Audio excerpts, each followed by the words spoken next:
Hello, welcome everyone to Krhom Shop Live, where we refuse to let FPV electronics die. At least we do our best to save them from the bin.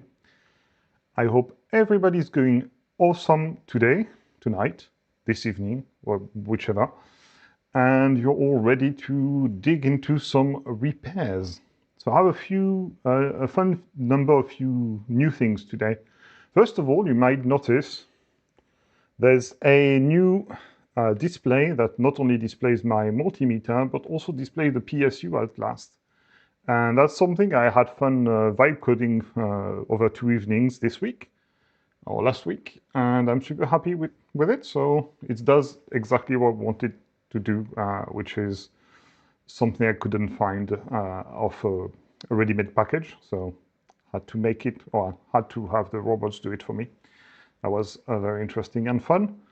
I got rid of the second view camera that wasn't very useful and kept hogging, had required a bunch of annoying wires.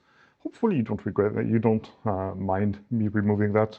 I think the current system kind of works fine as is. So that's fun.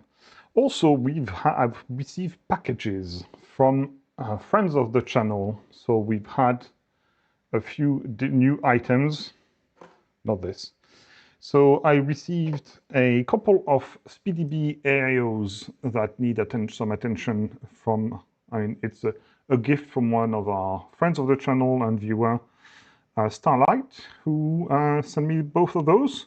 They have various problems. I know one kind of works, but heats up very fast and kind of eventually dies. And the other one might have a motor that doesn't work. So I'm going to have to prepare them in advance, remove some of the silicone glue, remove the heatsink. And yeah, but those are quite nice actually. I really like those AIOs. They are 40 amps, but they are actually super solid. And actually, I have been flying this in this quad, which is a band of Asha. It's a frame design I made. It's not perfect, but it was designed to have AIOs and be super thin, to only have AIOs, because just I wanted to see if it worked. And that's been bashed quite a bit, and the SpeedyBee AIO in it's still alive, so that's quite good for, like, at least it can perform well. I don't know how those died, and obviously electronics is a bit of a matter of luck, but it can work fine. It can be flown on a 5-inch, even in bandos. Those two were sent to me by another viewer of the channel, and those are the very weird and kind of infuriating AIOs from Newbie drone. They are very interesting because they are super high spec, like high current, I think, and they have a bunch of infuriating features. One of them is the USB faces opposite the pigtail. So you have to kind of extend the USB. In any normal frame, that's not a toothpick. You have to find a way to extend the USB somewhere else in your frame, because otherwise you can't access it, or you have to mount it sideways, but then your pigtail goes out the side and your motors goes inside the frame. It just makes no sense. Secondly, it doesn't have any solder pad for everything else from your build, like your RX. You have to use their like bespoke, very long JST, what is it? Like something like 0.8 or like a super thin gauge of wire, and they give you the connector with a bunch of wires. I'm not even sure you can depin them, so you have to kind of bundle the ones you're not using together. It's a bit of a dumb design, but it's also like a really cool spec thing. So I need to have those soak in IPA for 24 hours so I can remove the conformal coating so we can work on them. So those we need some prep, but I'm still quite excited to work on them. And this is from a friend from the team. It's a Hark RC, I think, AIO. And I kind of like how those look. Basically, they're the same form factor as a racing ESC, but it has everything on it. So I don't know what's wrong with it, but we'll have to look into it at some point. Maybe we'll look at that later today. But that's not the plan for today. The plan for today is to pick up where we left off last week which is one of those premium Foxeer ESCs. We had a driver that was getting hot. I removed the driver and I'm going to swap it out. It might not actually be the driver that's damaged, but I have a bunch of donors, so I don't really care. But we saw just before we ended the stream that one of the FETs is shorted, so we're going to have to swap those. We'll swap that and replace the driver and see what's what. So yeah, that's going to be what we start with. In terms of the status of the box was almost empty at the start of last week. Over the weekend, no, not this weekend because I didn't fly this weekend, but over the last weekend and during the week, a bunch of things went away, were given away or sold for cheap. And so this weekend I spent a bit of my own free time repairing a bunch of things, which mostly meant that figure out what was already working. So there's a bunch of things in here. This one was a fun one because it had a big crater here that it's now plugged in with a solder mask, but it's a big copper crater where a couple of capacitors, those ceramic capacitors, got shorted, and they kind of exploded and melted the copper. But it actually works fine. It's usually the case when only the caps short far away from the rest. They will just, like, it's an isolated incident, it doesn't affect any traces. So it's actually fine. So I tested it and it flies perfectly fine. So yeah, just need to clear the dead components so they don't short, and it works. We have, this one was a kind of a fun one. So this was working perfectly fine, but it didn't read any voltage. So the ADC was only seeing 0 volts. And it ended up being one of those 2 tiny resistors here. I can show you, actually. There's 2 resistors here, and those form a voltage divider. So we have a VBAT here, ground here, and here in the middle of those, there's a thing that goes to a pin, and that reads the current, and that divides the voltage by 10 or thereabout. And one of them was dead. So I just replaced this with a 10K, and now it works fine. This one, secure, was just working fine. Tested all the motor outputs, no discrepancy, anything, so it just worked.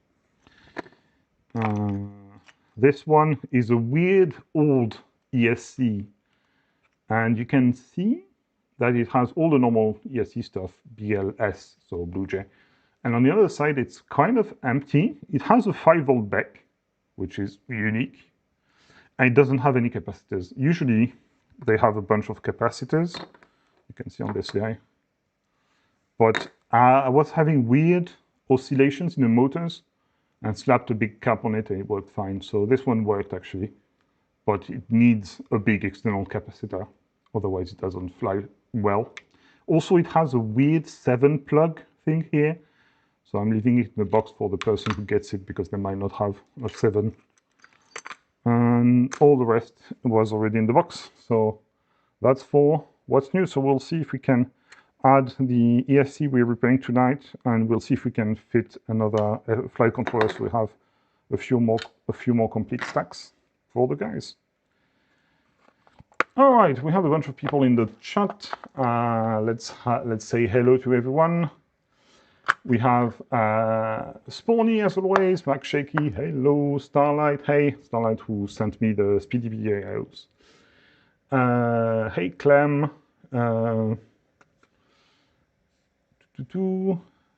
We have, hey, Gaz, hey, Donza, hey, Alexis, hey, Feet.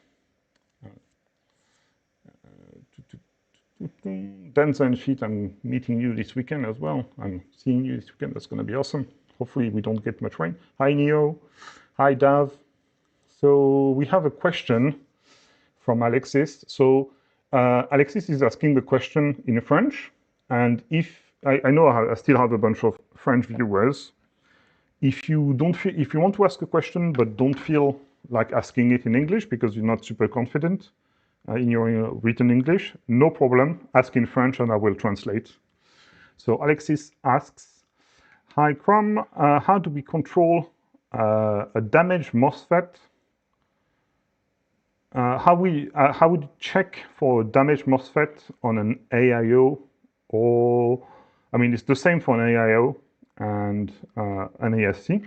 I'll show you because we kind of have to do it on that that ESC. There's a few things you can do. And Clem is also curious. So there's a few things you want to check, a few different things. There's how it failed, and there's like a hard failure and kind of a silent failure. McShaky FPV, if you want, I can remove the casing on the SpeedyBee AIO on stream so you can see how it goes. It's glued with silicone glue. It's a bit awful, but I can show you. All right, so let's put all that away. And so I actually started, like I redid my whole storage for all the parts and everything. It's not now all well sorted. The donors are sorted and everything. So should save us some time in trying to find stuff. So I'll put that back. And now we'll go have a look at this guy. So first of all, the first way a FET can fail is becoming shorted. So a FET is supposed to be an interrupter, like think of it as a switch. It doesn't let current through, and when you put voltage on the gate, it lets current through. If it lets current through all the time, it's shorted, it's dead. So I know on this board there's one of them like that. And yes, Neo, I did get a beard and haircut, so thank you for noticing. I only go to the hairdressers twice a year, so I do get drastic changes in the way I look. All right, let's go microscope and have a look. Tweezers. So one important thing to know about how MOSFET is set up is knowing what's the. So I'm telling. I told you it's like a switch. So there's like the where the current comes from, where the current goes to, and the switch pin. And on all those, it's almost always the same.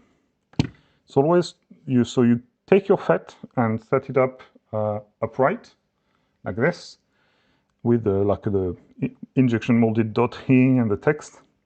And you're gonna have all 4 pins at the top, which are kind of the input, called the drain. So that's where the current drains into. You'll have the output on the 3 pins on the left at the bottom, and usually you'll have the gate on the 4th pin. However, on those I notice there's some pins on the side. That's very uncommon. Very few transistors FETs have those on our boards, and I'm expecting that the gate is those, but not necessarily. So we'll get our meter and do a check. So I'm going to go to continuity mode, the mode that beeps. It's like the small Wi-Fi symbol, and you should see it go red when it beeps, and you can hear it beep as well. And so it will beep if there's a direct path between my 2 probes. So here, if I take, for example, check any of those, it's going to beep because it's all a single pad. It just has 4 blobs, but it's all the same connected thing. Here it's going to be the same. Is it going to be the same for this one though? It is not. So you can see here, this is the gate. Doesn't communicate with the others. And you can kind of see it from the traces underneath as well, to some extent. So I'm guessing those are just part of the drain. So we have drain, source for the bottom 3, and then the gate. So the first thing we want to check is for each of those, we want to check if it's continuous. So if it beeps between the drain and the source. But because to save time, if we know that for each motor pad, we have 1 FET that's in between the motor pad and plus, and 1 FET that's in between motor pad and minus, instead of having to check on the legs of the FETs, we can check on the pads directly. So here, if I put my probe on minus, I can check all the motor pads. And if one beeps, it means the FET on that pad is shorted, on that line is shorted, and then we'll find out which. So that's not the case. Now we check with the probe on plus. And if I remember correctly, there's one here. This one is shorted. So we'll find out which FET that is. We'll check the other ones. All right, so we know that it's this. So it's the FET that sits between plus and this pad. This one is probably one that sits between this pad. We can check. Yeah, so this FET is between this pad, and because that's the drain, it's going to be plus. No? Minus, okay. Oh yeah, of course. I can't see the label, but yeah. So that's where the current enters from the pad, and then it has to go down to ground. So yeah, that makes sense. So I'm guessing maybe there's some FETs on the other side. There's going to be one on the other side that goes between the pad and plus. So maybe this one is the one that goes here. We'll see. So that's going to be a current coming here. So that's going to be plus. And that's going to, oh, and you can see if I test here, or the pad, it's the same circuit. So the pad goes here, and then the FET goes here. And this FET is shorted. So we need to remove this guy. This guy needs to die. So that's for the obvious FETs that are shorted. And we won't test for the other kind of failure unless we have a reason to, because it takes a bit more time. But the way you do it, and I'll tell you how to go and see it on my channel because I've done it before. To test the other way a FET can fail is by refusing to open. So so the way you test that is by putting voltage on the gate and checking whether it starts beeping basically. And so you would need to know if it's the high side. For example, this one is a high side FET, so it's between the pad and the bat, so high side. And you would want to put the motor pad to ground and inject 5 volts on the gate here, and check with your multimeter whether it's continuous between those. Right now it is, but on the other one it isn't. And when you put voltage on the gate, it becomes continuous. And the way I do it with only 2 hands is I put the black probe of my meter and the minus of the power supply with an alligator clip on the motor pad. There. Oh. And then I use on one hand, I inject the 5 volts on the gate. On the other hand, I test the continuity with the top of the MOSFET. We might have to do it if after we replace the MOSFET, we see discrepancies in motor RPM. It might mean that one of the FETs is dead, so we'll have to go and check. But the other way you can check this, you can know how to see how it's done. I can show you actually. Let me share my screen. There's a nice feature. If you go to my YouTube channel, I'm putting a bunch of annotations. No, where do I go to my YouTube channel? Oh, there you go. I've annotated all the live streams. So if you go to my channel and click on the search bar here, you can search for FET, for example, and it'll show you all the videos where I said about FET. Well, it's all of them because I say the word FET a lot. But you can search for, I can't remember what it's called, but for some of the things that are easily described, you can search here, and then you can go to one of the lives. And let me not play it. You can see here in the description. So go to description, and you can see I describe everything. That's what the search bar searches for. So I describe everything I've done in that live, and it can serve as a resource to kind of go back on some things. I'll make sure when I redo the FET shorting thing, I put a very descriptive name so it's easily searchable. But if you can't find it, ping me on Discord and I'll find you the reference where I actually show how to open the FETs with the voltage injection method. All right. Okay, Sporny, yeah, I'll show you how to, I'll open it up later today, and we can see how it's opened. Hey, Hasep.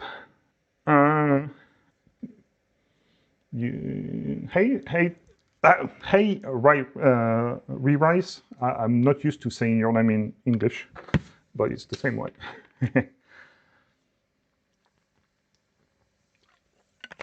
All right, so let's remove this FET and see if we can find a donor somewhere. Hello, good evening. Hello, I didn't expect you here so early. Yes. Was the restaurant good? Oh, yes. I'm so full. That's good. Yeah, the reason I'm with you all guys on stream is because I'd rather go stream with you instead of going to the restaurant with my friends. I'm such a good streamer. Such a nerd. Yeah, such a nerd. Absolutely. So I'm going with a 400C, 80% airflow. It should take a while to heat up. We should see it kind of bubble up or something.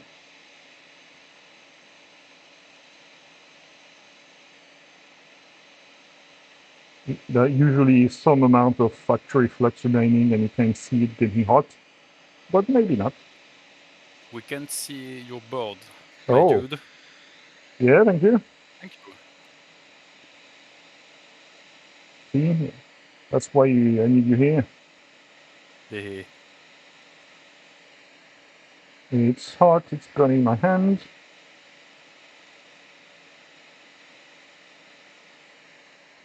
Maybe that's why it's a premium board. It takes forever to heat up. They have the money to put a lot of copper. Yep.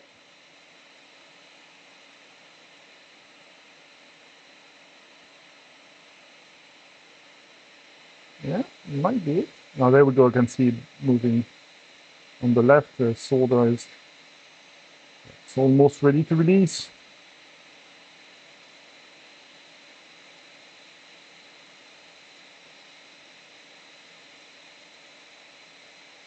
Still holding on at the bottom. The big, it's the big side. Hmm? Oh, there you A capacitor.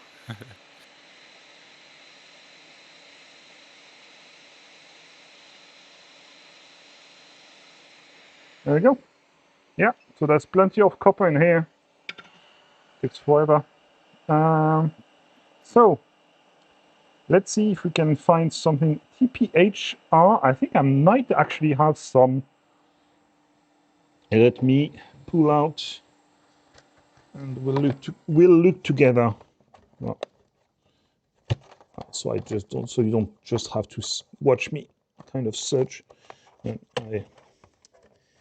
There's a new storage thing I put in my drawer. I kind of locked the bins together, not thinking I would want to pull them out. So I can show you guys. So you have a bunch of parts, a data flash. So what's this? Those are tiny chips. They're not FETs, right? No. And voltage regulators, pads. TPHR 8085 something. Is that what we have here? TPHR 85. Yep, that's perfectly what we are looking for. So I remember I bought some of them. So I have a donor actually, because I bought some of them to repair a SkyStars ESC back in the day. I wasn't able to figure it out. Maybe I could now, but back then I couldn't. Let me throw away the one we removed so I don't put it back accidentally. And we have this boy. It looks like the right thing. So we need, so you can see when I showed you earlier that this is one single pad. It's the same under the FET as well. So it just, given how hot the board needed to be to kind of work, I'm gonna replace the solder with some leaded.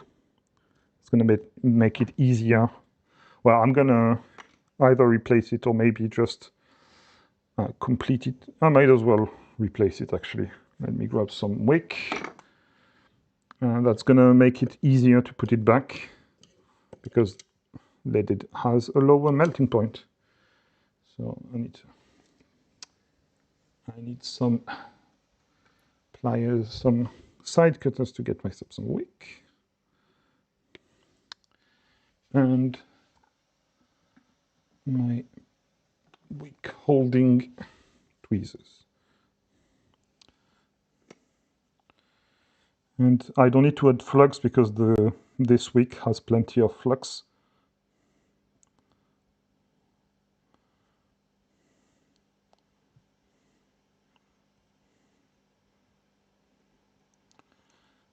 Okay, all good. Now we can add, I'm going to turn on my air filtration. So I apologize for any extra garble to my voice because of the noise reduction, but I'll try to stay alive for as long as I can. Let's douse it in flux.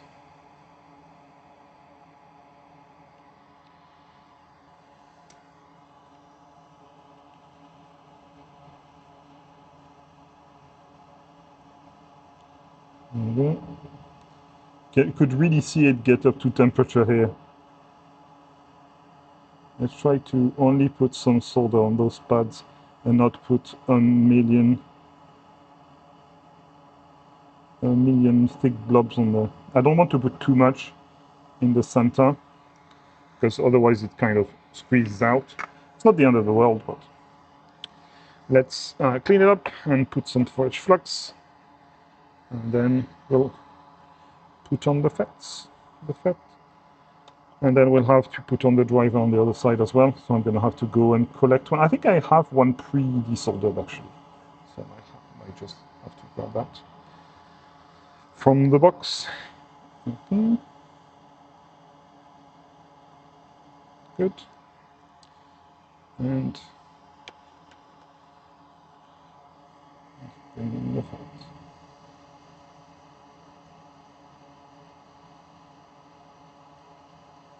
Yeah, I'm noticing that this board isn't symmetrical.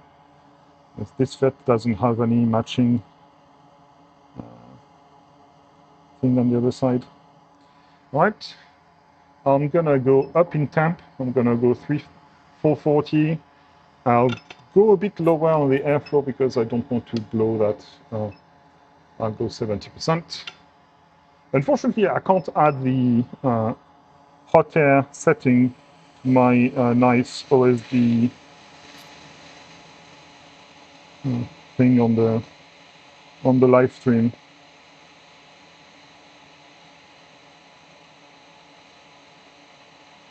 I don't have access to that data. It doesn't have any serial port or USB that I can hook onto. Okay, so I think we're mostly molten here. So I'm gonna, let it float into place, press it down, and we should be good. We'll double check. You can see it's a ball I have squeezed out here. That's fine. You can just come and grab it with the iron. All right, I think we are good. We can check for continuity.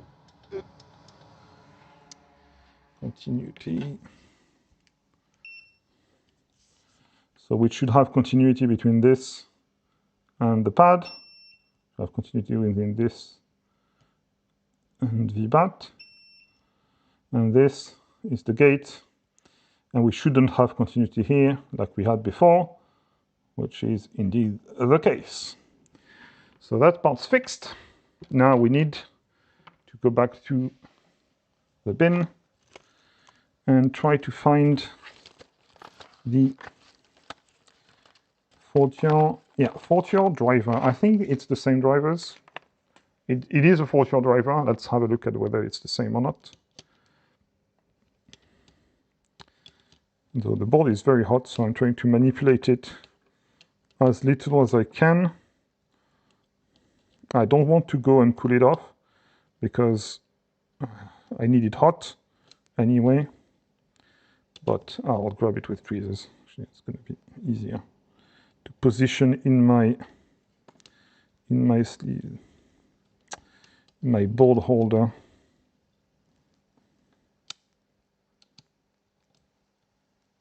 That board holder is very nice, but it's not the easiest thing to put stuff into when it's hot.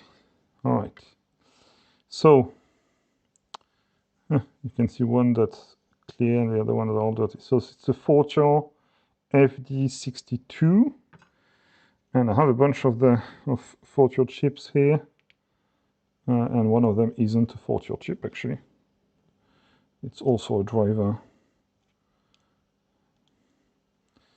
Can we see something? So FD62, FD62, yeah, it's the same. So it's gonna go here, but the other way around. So we just need, I'm gonna do the same thing. I'm gonna pre-tin I'm gonna put that aside. I'm gonna tin this with a leaded. Not strictly required, but I feel more comfortable doing it, so might as well take the time. This might be a bit too big, huh? Maybe might be okay actually.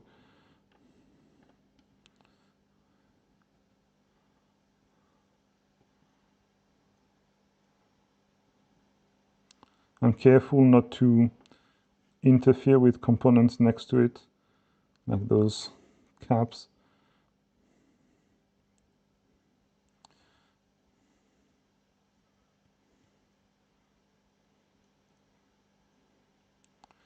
Let's turn the board around.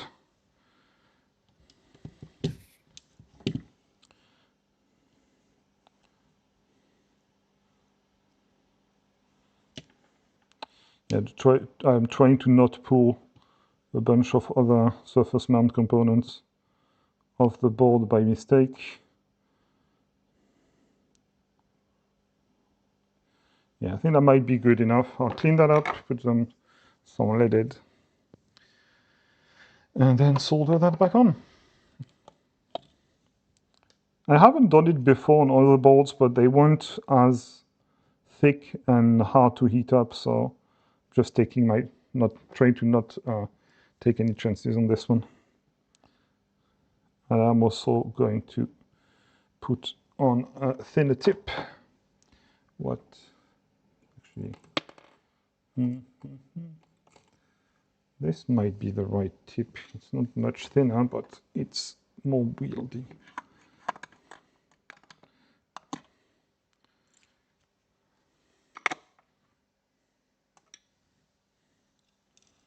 Still big, but it's a chisel, so should suit the task well.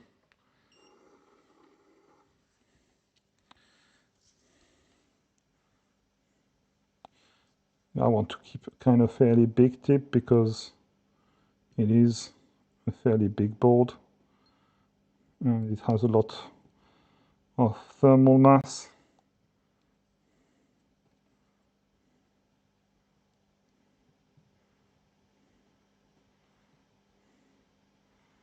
I don't think also the center bit absorb all my, let's put a bunch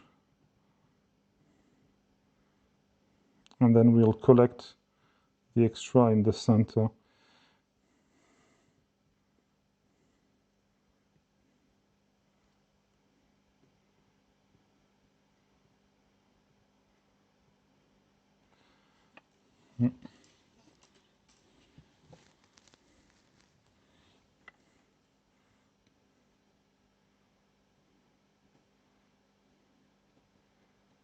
Yeah, I think we.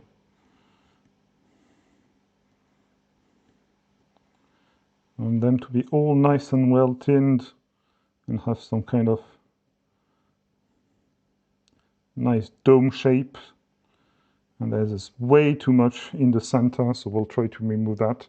I'll clean up my iron, and try to.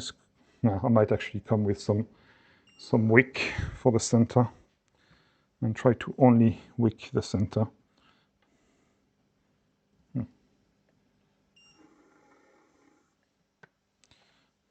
Because otherwise it's gonna be super messy. Just want to squeeze out. Let's cut it a bit. Where's my side cutters?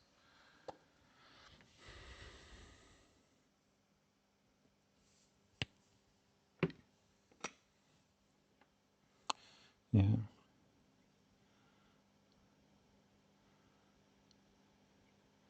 There we go. There's a bit left. I'll put a tiny bit more.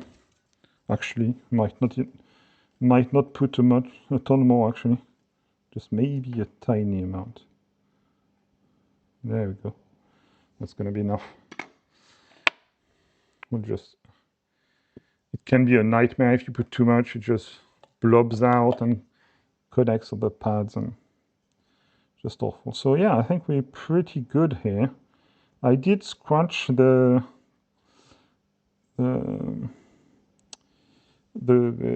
solder mask a tiny bit, but it's not a problem.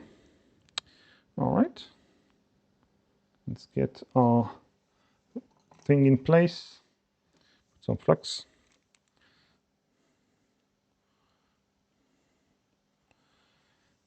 Put our component in place.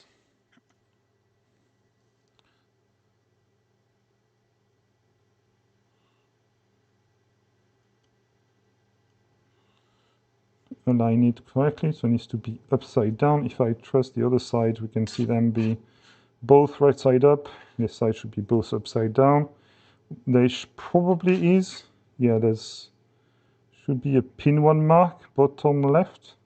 No, should be this one. Yeah, they're hard to see. There might be a dot here in the bottom right corner that signifies pin 1, but it's not always easy to see. But here it's very obvious that it's this direction because of the other one. You can see the artery. Yeah, I will do the same. Yep. So let's go for something like this. And so I'm gonna heat up till it's tacked on. I'm gonna hold it to the chip so I can use a fairly high air speed.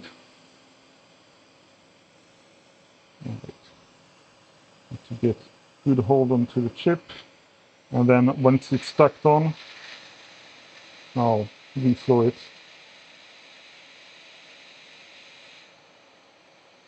And just not. Oh. Wow. Jumping. Yeah. So. Trying to escape his fate. Yeah, I didn't have it gripped. I had it gripped at an angle, so it made for a horrible holding position. Now we're good.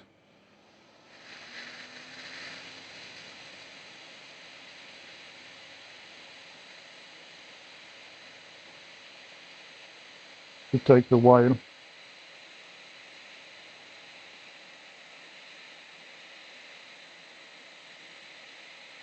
You can see it melting, so now it should be tacked in place. It is. Now I'm going to put some more flux and reflow it. I might lower the airspeed a tiny amount. I'll go to 50%.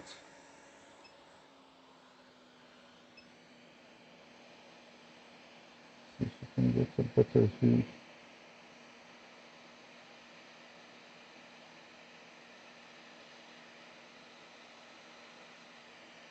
You should see move into place, hopefully. Kind of shimmy into place.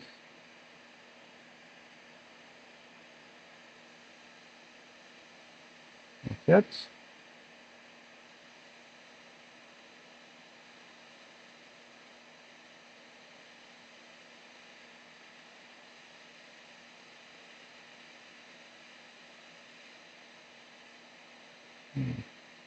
There we go. I think we're pretty good here. I guess next step is to see. I'll clean it up, put it down, and then we'll do some testing. This board is a bit weird. Some traces are not in the straight lines. Yeah, First time that's I see true. that. Yeah, that's true. They're doing some nice curves. They're taking some liberties, doing weird shit. Yeah.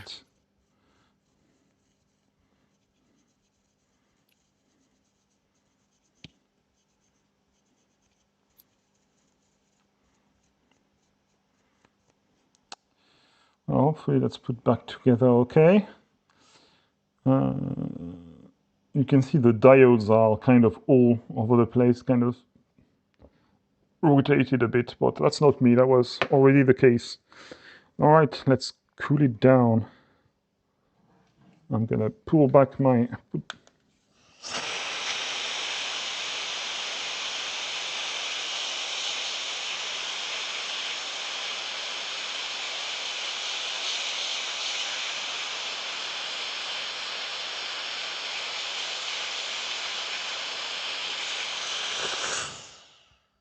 Yeah, it's cool.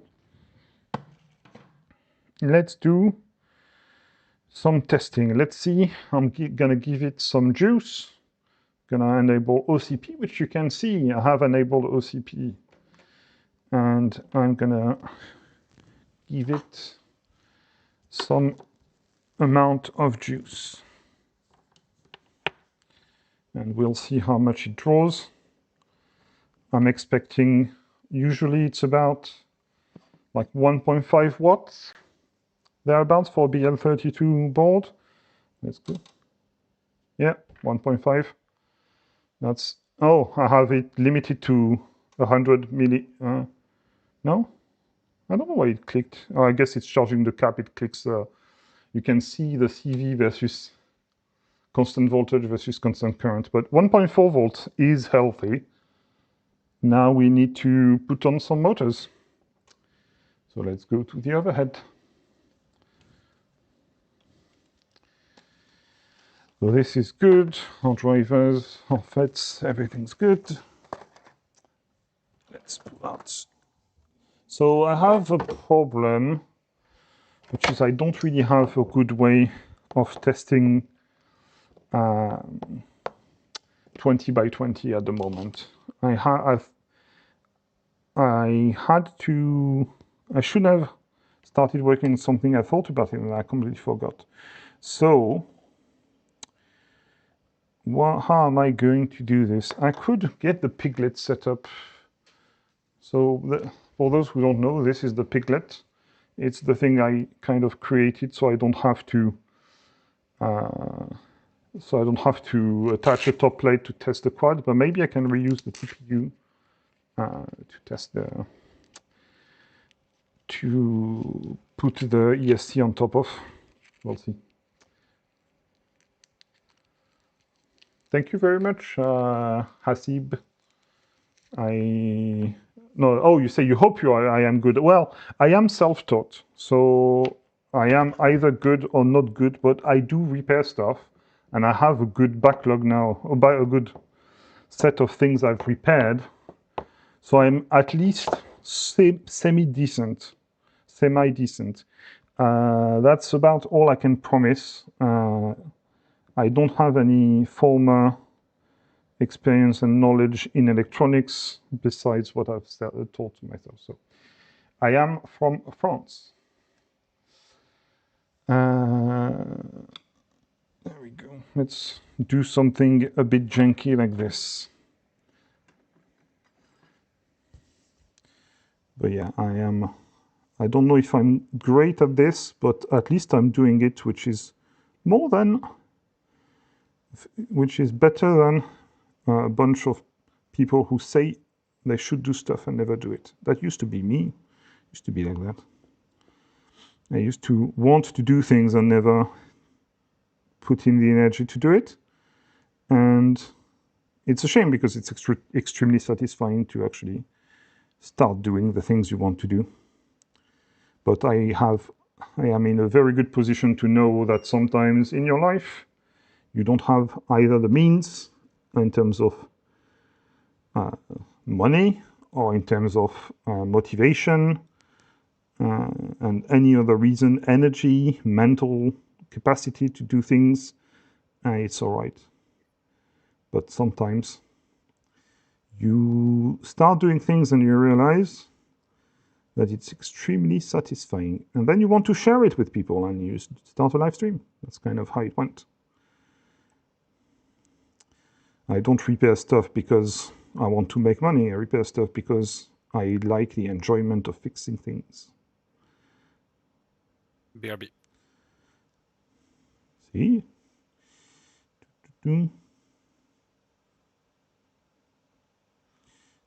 Hopefully I don't melt the TPU too much. It's I'm showing you exactly how you shouldn't solder. You should put some flux and have nice joints. I can show you better how you shouldn't do it, but yeah, it's not very pretty how I'm doing it at the moment. I'm kind of putting it together quickly. So I have ordered very tiny alligator clips from Amazon. I'm gonna see if I can use them to test ESCs on the bench and kind of save time, because it's kind of a one of the biggest time wasters on the stream, doing those motor wires. So I'm always looking for ways to make my workflow more efficient, but also make it more enjoyable for you guys. I'm very much at the end, the maximum length of those motor wires, so it's not pretty. It's all old solder that needs a bunch more flux. It's all very dirty joints, but it'll do. It will do. All right, moment of truth. Oh, see, yes, more Spawny, I didn't see you weren't heading out. Have a good one.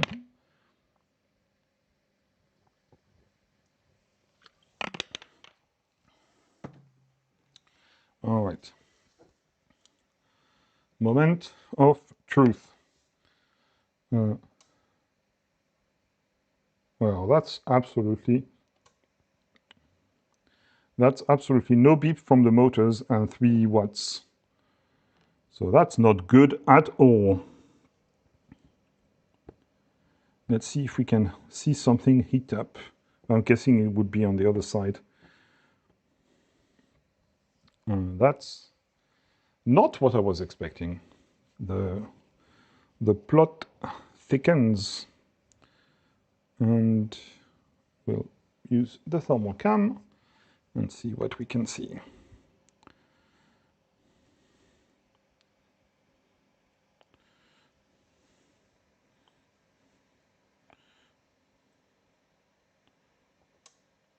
Okay, well, there's the dead FET here. Well, the FET heating up very quick here. That's on. Okay, this one here. So we'll test it and we'll see if we can. We didn't see it shorted. Maybe I damaged something when I heat it up, but I don't think I would have. Let's remove the other motors and we'll check the other side. I'll leave this motor on and we'll check the other side. If it's shorted, could it result in the voltage from the other chips being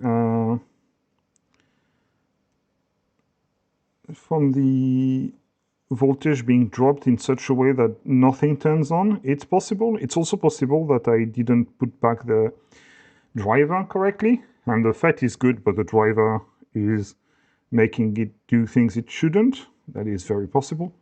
I can reflow the driver as well. But we know that motor 1, M1 here, is, I said I wasn't going to disconnect it. Well, I did. I'll reconnect them quickly. Motor 1 is having issues, at least, so we can just test motor 1 on its own. Let's connect it. Let's actually rotate. Oh, I can't rotate it. So I should connect it like this, so we can rotate it after. Well, actually, let's go diagnosis mode first in case we damage something else. So let's bring it back to the microscope.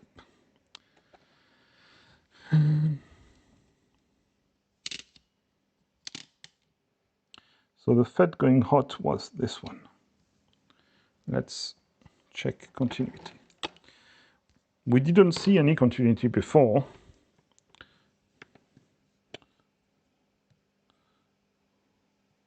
And there is none here. However, I know a FET can get hot if the other FET, so this is the one we swapped, so this must be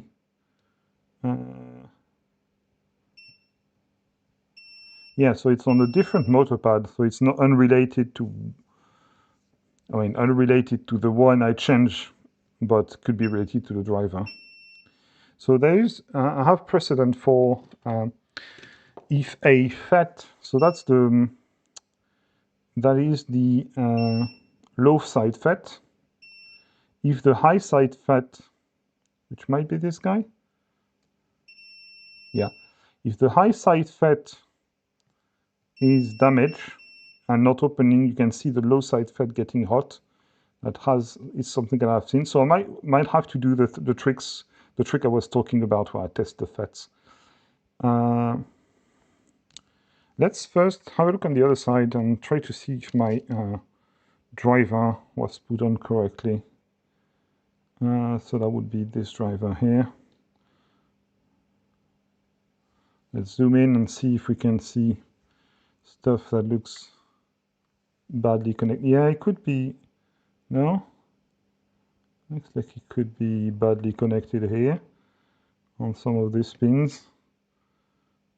I mean, it looks decent. Doesn't look awful. It could be not perfect. Yeah, here, yeah.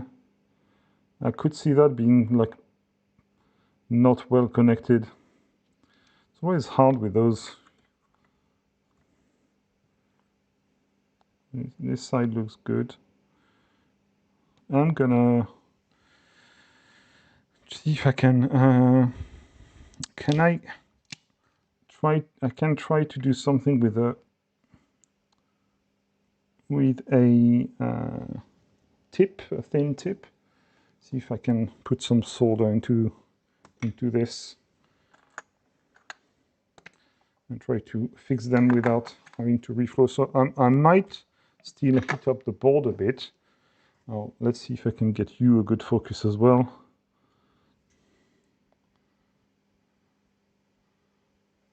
Yeah. So I'll go heat up the board a bit, and then I'll come with some solder, so a bunch of flux and thin tip on the side of the QFN package.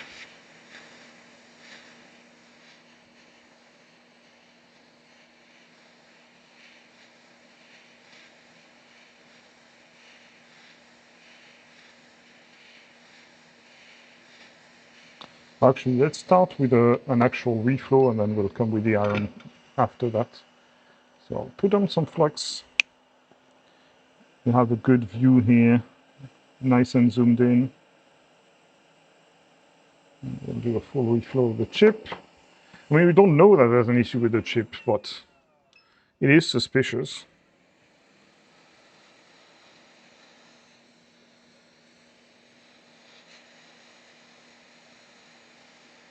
I want to go and push the chip down while it cools.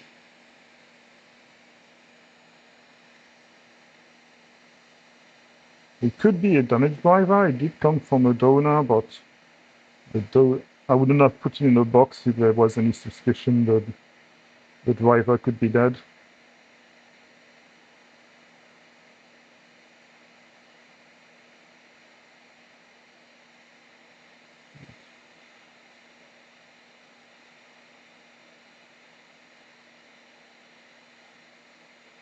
It is melted.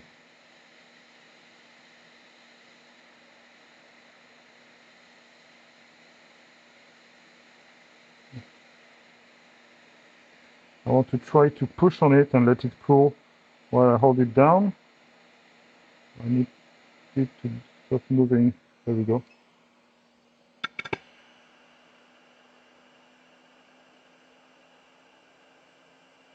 Okay, I'm going to assume that's well soldered now.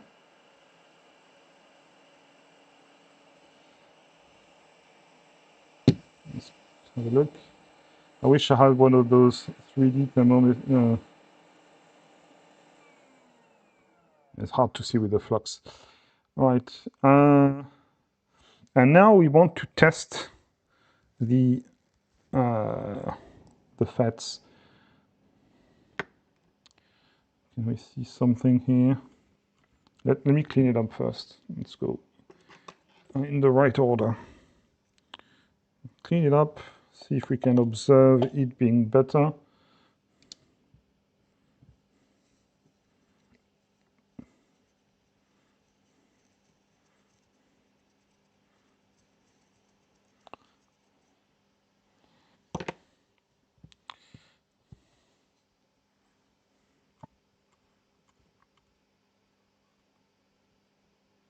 Yeah, it's looking good. I think I can't go much higher than this. That's looking good.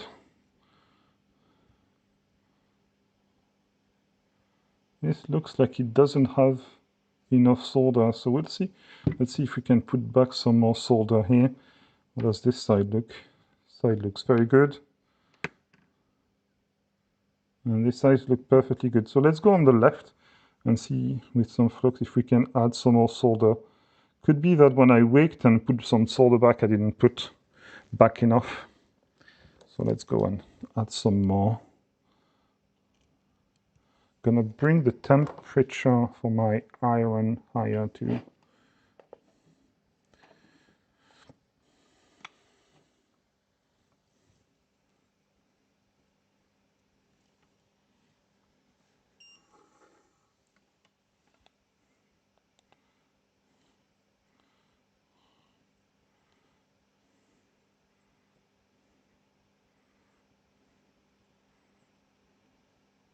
Let's go for, let's see if we can remove some of the glare. Oh, I think there's a bridge in the middle.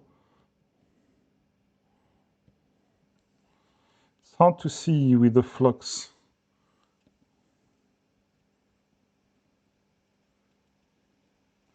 Let's see if we can see after I clean if we're doing any better.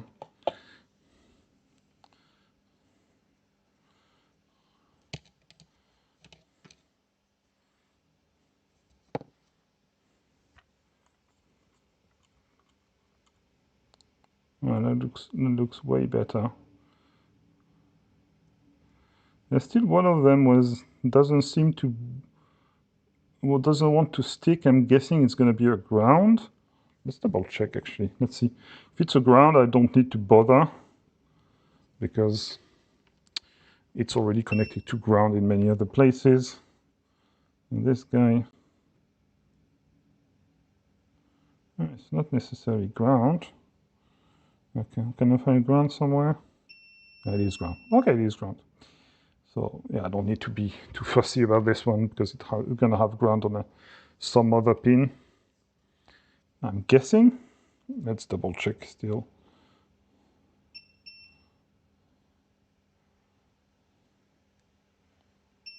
Yeah, that's ground from here. So that's fine. That is fine. I mean, I should still try to put some amount of solder on it. I'm gonna go. I don't want to make any assumptions. Let's go here. I'm on max heat. That's this guy.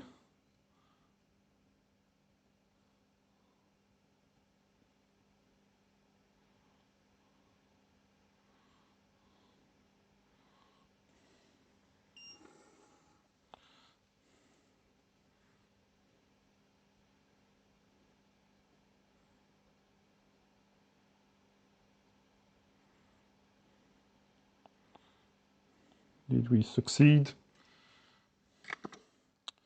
So it's hard to put on some enough heat on the ground plane.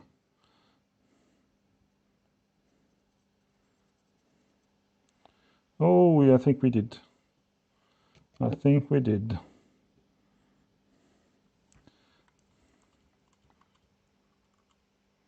Yeah, we did. Let's see. It's not super clean, so it's not very visible, but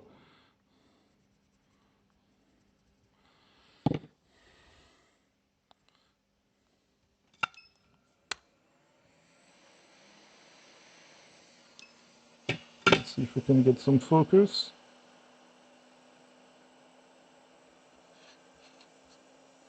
Yeah, we got some. It's all tint, so all good.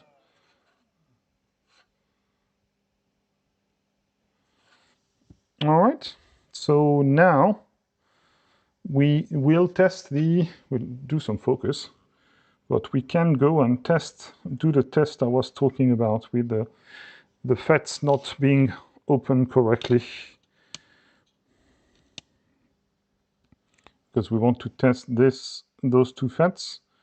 So the way we do this is I need to deploy some hardware. Hey Baloo, hey Bags, what temp is the hot air gun? It depends. I usually use around 400, and if I don't have any other reason to. On big ESCs like this, because they have so much thermal mass, I go higher, like 430, 460, 470. 470 is the max my station goes to. But my baseline is 400, and I'll only go up if I need to. Right, so I said I was going to deploy the hardware. Let's deploy the hardware. I can show you the hardware in question is some cables. So this is the thing I'm gonna that's on my PSU. So that's gonna go on a pad or minus depending on the FET I want to test. This will be replaced for injection with this, which is a needle. And then because I want to be able to clamp my multimeter probe to the same ground, I'm going to add another wire that has a clamp at the end. I'm going to add this to my ground for my PSU, and that's going to clamp on this and stay on the side. So I know that my multimeter is referenced to the ground of the PSU. Now I have this that I'm going to position in the right location on the ESC, and this is what I'm going to manipulate. So one for injection, one for probing. I'm going to put my PSU into 5 amp 100 milliamps, as you can see on the display. And when I turn it on, I'm going to inject stuff. So let me position the board in a way that makes sense. So if we want to test,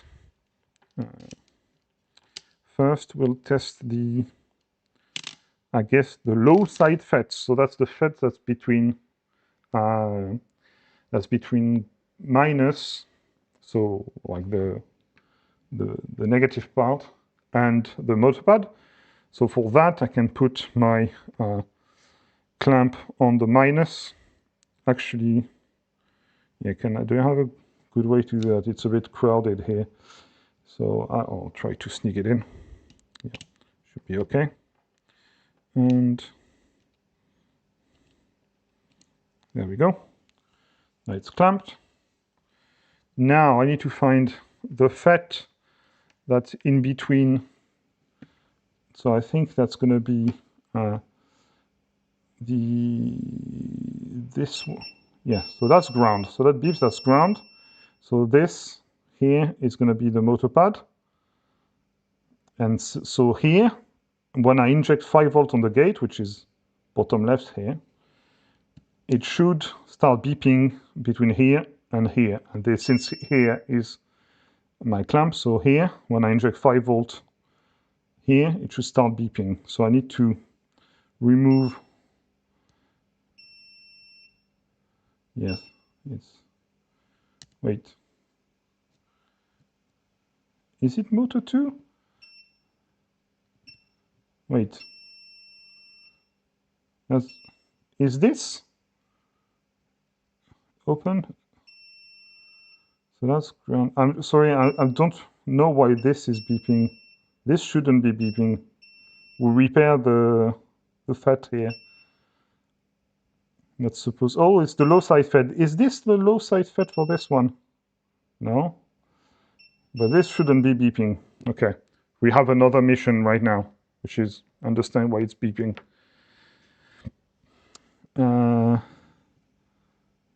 Okay, so let's go back to dual multimeter mode. We currently temporarily abort this mission and try to understand what's happening. So this is the high side FET between this, and that's not shorted. And this is the low side, so that's the pad, and the pad is shorted to ground. So the low side FET is also dead. So the low side FET are probably going to be on the other side, but we didn't have this shorted before, so that's a new development. This is this pad, and this, so we can go back and testing this FET, but we need to remove the blob. So let me grab some anti-blob tweezers and some hot air, because that's kind of a heat set glue. I just want to kind of, yeah, that's all good. I just want to slightly heat it up so it can be removed. Let's remove this one while we are at it. I don't know why this. I guess technically it's not completely dumb to put some protection over the gates, but that's not the gate here. See, removing this one serves no purpose. So the gate is there. So we don't actually need to remove it. I don't know why they would put glue here, but we have the gate visible here. So now we can go back and test the thing we wanted to test, which is, so let me reconnect my probe and get this. So I'm going to enable the 5 volts. So here, we should get a beep from here, also from the motor pad, to, we should get a gate when I enable the gate by injecting 5 volts here. And that's the case. So this FET, which was getting hot, isn't the one that's failed. It's going to be the one on the other side probably. So let's go. So it's a bit awful because I don't have access to the pads on the other side. It's a bit annoying, but we'll make do. So we have 2 missions on the other side. Find the low side FET that matches pad 2 and figure out which one it is so we can swap it. And then test the high side FET, the low side FET for, oh no, we had it on the other side, sorry. I now remember that we just tested the low side FET for the motor 3, which is this one, but I think the high side is this one. Let's confirm by so we're going to put ground on this motor pad. Let me grab this more firmly. We put ground on the motor pad. There you go. And now we can see that, so this is going to beep. That's not our low side FET, but this should also beep. This, sorry, yeah, that's the, so this will beep, and this is the high side. So this should start beeping when I inject 5 volts on this gate. And it does. So the fact that this FET was getting hot might have been my bad soldering of the driver, because the FET in itself seems to work fine. Maybe it got hot because the FET on the other side is the shorted one. It was just getting hot through. That is also a possibility. Let's go to the other side and find the culprit.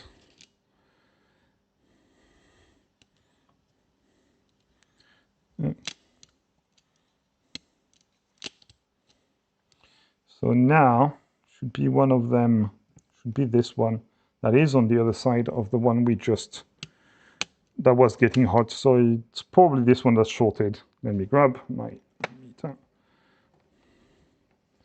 and check that it is indeed shorted. And it is. So this one needs to go.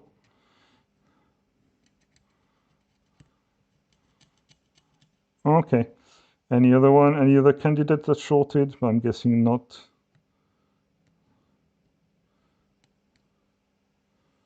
Okay, so we need to change this one. Let's do this. So I'm gonna go with like still like 450, and I'm going to high airflow, so like 80%, because it is a FET on a big board. What I want to do after I remove this guy is see if we get beeps on one other motor when I clear this short. But I'll probably just put another one. Since we're here and the board is hot, I'm going to put another FET. And I'm probably not going to take the time to leaded. It's on the edge of the board, it's easier to heat up. I'll just do a straight swap. Yeah, see, it's much easier to pull out on the edge of the board. So this is dead. Let's go back to my box and try to find those again.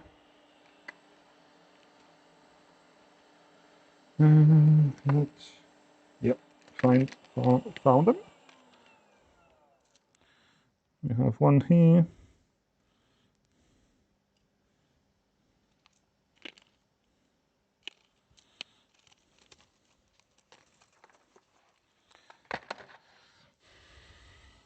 We'll need some big amount of flux.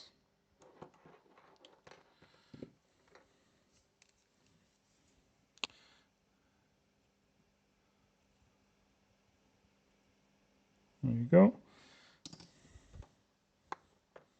Find the right way to put it on. So you can see the heat sink is on this side, so that's the right side. Oh, shit, I lost the plot.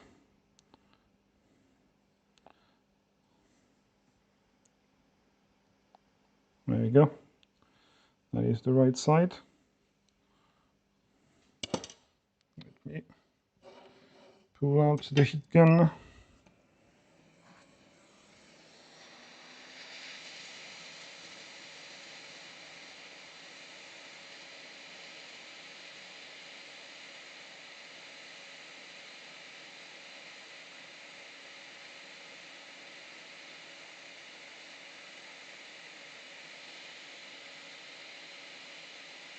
It's stuck into place.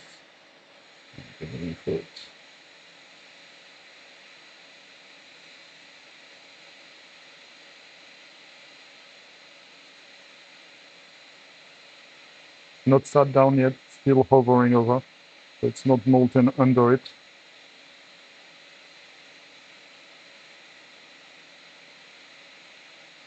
There you go. Starting to melt.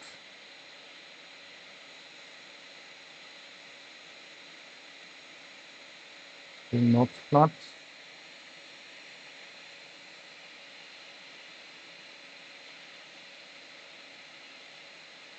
Still not laying flat. Come on. You can do it.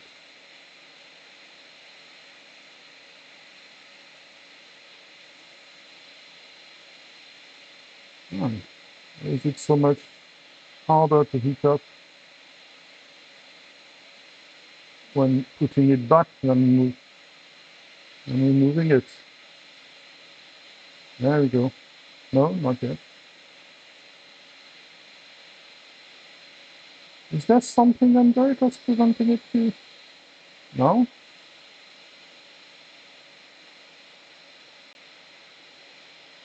There we go. Now it's sitting flat.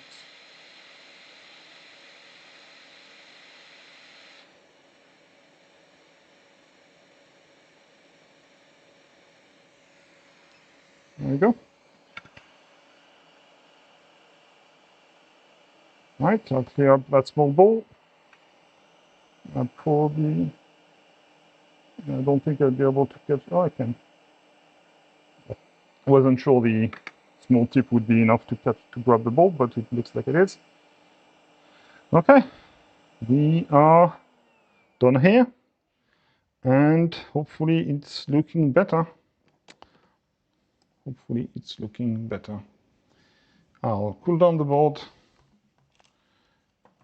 more gently, maybe with my cool air from a bit further away.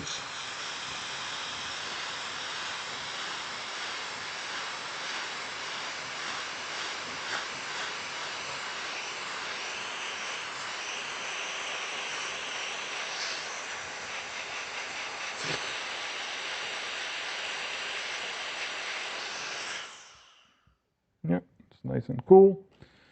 Let's see if we get any. Oh, that's that's melted. Well, it was on the other side. I mean, we can do a sanity check, see if we haven't lost any other phase quickly. I'll just do a quick sanity check, testing continuity between minus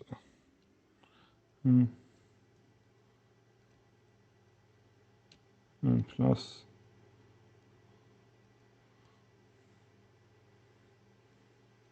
Okay. I'll do a very quick touch up on this because it looks awful.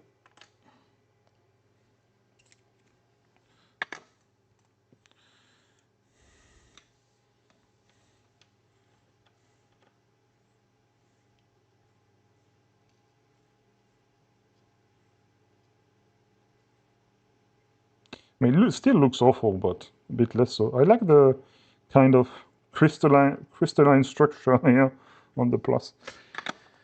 All right, let's see what happens when you give it 4S. Do we get any different result? We shouldn't. We should still work at 1.5 amps. Yeah, that's correct, because we don't have any shorted motor. So what we can do is start by only soldering one of the motors that isn't an issue and see if that.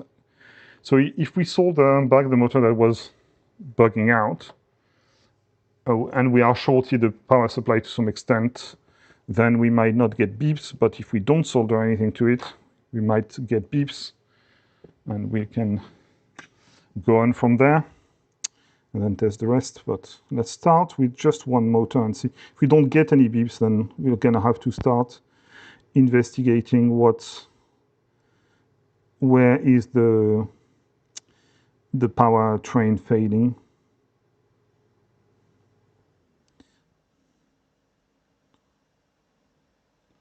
Right, let's see if we are getting at least some amount of juice in the motor. Still not.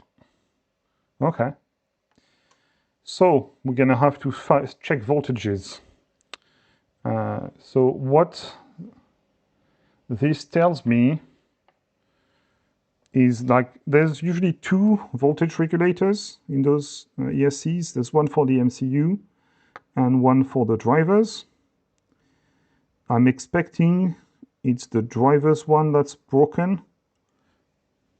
And that might have been because there was a shorted driver before that we replaced. So let's go and check on the multimeter. The investigation continues. It's a good opportunity for me to show you the various parts.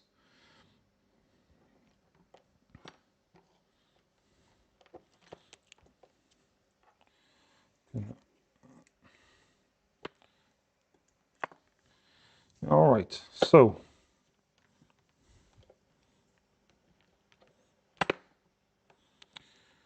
we have our meter. We're going to go into voltage mode. And let's inspect the board. So here, what do we have? I'm guessing that's not a crack. So our voltage regulators are going to be those two chips here.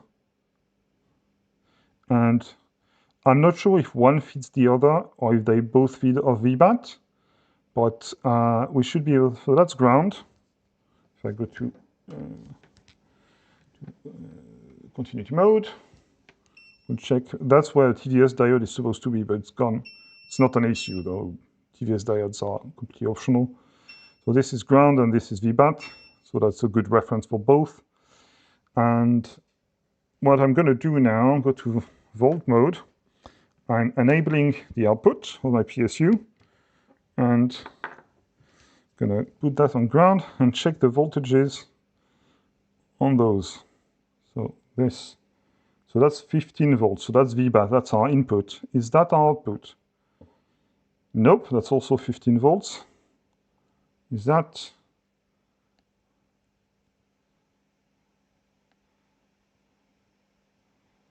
Oh, I think this part might be shorting our drivers.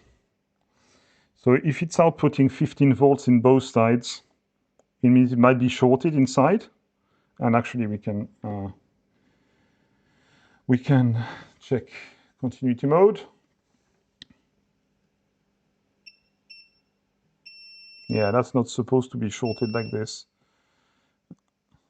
I don't think. So this piece is shorted and it's sending VBAT to something in here. So that means that this something might be completely burnt or might not, depending on what it's supposed to be. I mean, dead for that, I'm going to re-enable the PSU and see if we can see the voltage on this guy. I'm not in voltage mode. So here, what do we get? 0.8 volts. That doesn't sound normal. 0. Okay, so that's the 12 volt one. So that's the input. Yeah, another input. And 6 volts here. Interesting. So yes, those are programming pins. I don't know what the input pin is on those chips. Could be that this isn't a voltage regulator and this does both voltages, but I'm a bit surprised. Let's see if we get some something relevant on the thermal cam when I give it some juice here. But the next part would be to kind of see here, guys, would be to check the data sheets for these components and try to find out what they are. I would let us know what pins is supposed to do what. But let's see if we can see something heating up. Ooh, that's the driver. Okay, so that's the driver is shorting. Is that's not the driver we fixed, is it? Oh, it is. Okay, I'll remove the driver we fixed and see if we get the rest of the ESC working. So I'll just remove the driver and then we'll see if we can get a good, the rest of it working, and then we can start figuring it out from there. So if the driver is shorted, then that, or if something's wrong here, around here, then it would explain why we're not getting any signal from the other one, because it would be pulling the voltage down and stopping the other one from being powered. So let's remove it. I'll throw it away just in case it's burnt.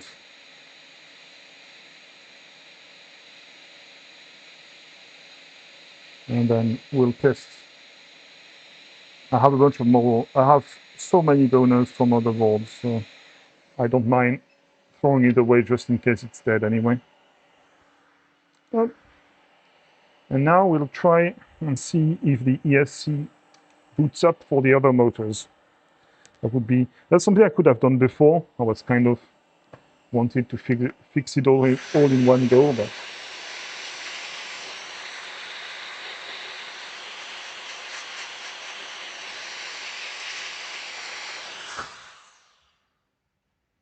yeah, still hot, but okay. All right, let's go back to the bench. Starting to be a mess of wires in here.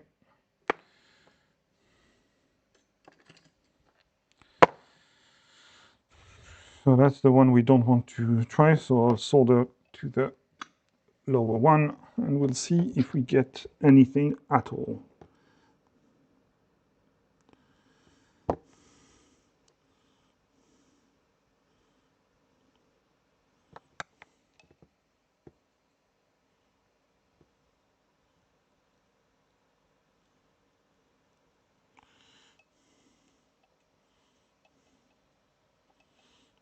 Hopefully.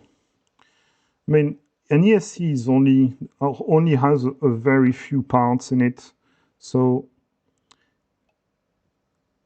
I will figure it out. There is a point where I might choose to take it offline because it might involve looking at a bunch of data sheets.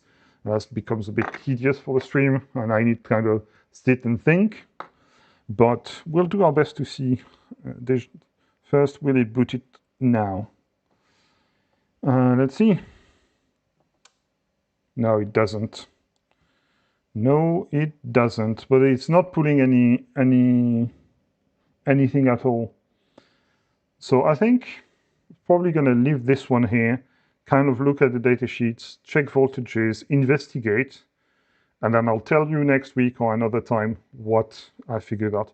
We'll get it fixed though, there's no reason. It's all, unless the MCUs are dead, which is very possible because they might have received VBAT, in which case, tough luck, we can't do anything. But if they haven't, I'll figure it out. So let's remove this. I go drink some water, and then we'll move on to something else. Sad. We can't get big wins every time. We did get a bunch of very big wins the last few streams. We fixed a bunch of things. Next, I'm going to show you how to delete that thing, actually. So this goes to the side, and I'll get some water.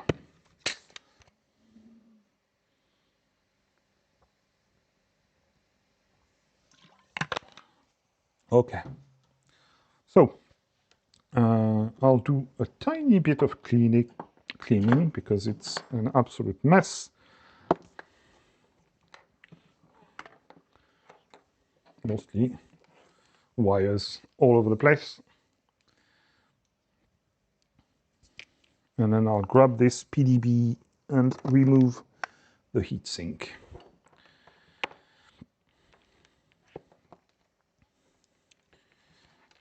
On most ESCs, the heatsinks are actually glued with a thermal glue, and it's easy to pry off.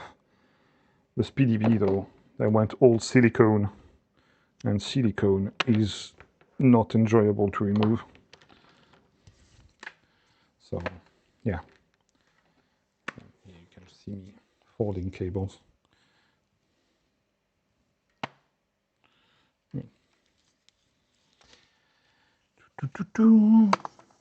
Neatly organized-ish. That's what I strive for. The attempt at organization. It's already better than nothing at all. Okay, so Piglet can get reassembled at some point, but I'm going to grab this SpeedyBee. That's in this drawer. Did I pull it out to show you later, or did I put it back? Yeah, let's see. It is here. All right, might as well do it under the scope. That way you can have a better view. So yeah, it's all full of, well, this one's scene stuff. So yeah, I'll start with a I guess I do have some pry tools, but you can just use regular old screwdrivers, which is what I've done always. But I do have some fancy cheapo pry tools. So first of all, we'll want to remove the antenna. Let me grab some thing to do that.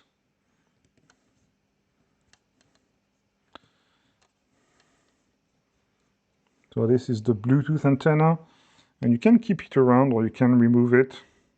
I never use the Bluetooth stuff, so don't really care about it. But I think this fits, will slide under the CNC bit afterwards, after we remove it. But then you start prying, basically, and you find a way to get under. So that's the, let's try to not push pressure on the FETs here. So you can see it really comes out, but you can see the glue under it. And this one seems like it's going to be easy just because it's been flown, but otherwise you can kind of pry it and come with a knife and cut the silicone. But yeah, that's as easy as this. This has a hot glue stopping me from removing the antenna, so I'm going to heat it up. So what we can do is, for now, just sneak the antenna through. And I'll clamp it in my board. I'll come with, remove the hot glue here. I'll go for like 250 C on the hot air. I feel like this thing is all gonna smell. Yeah.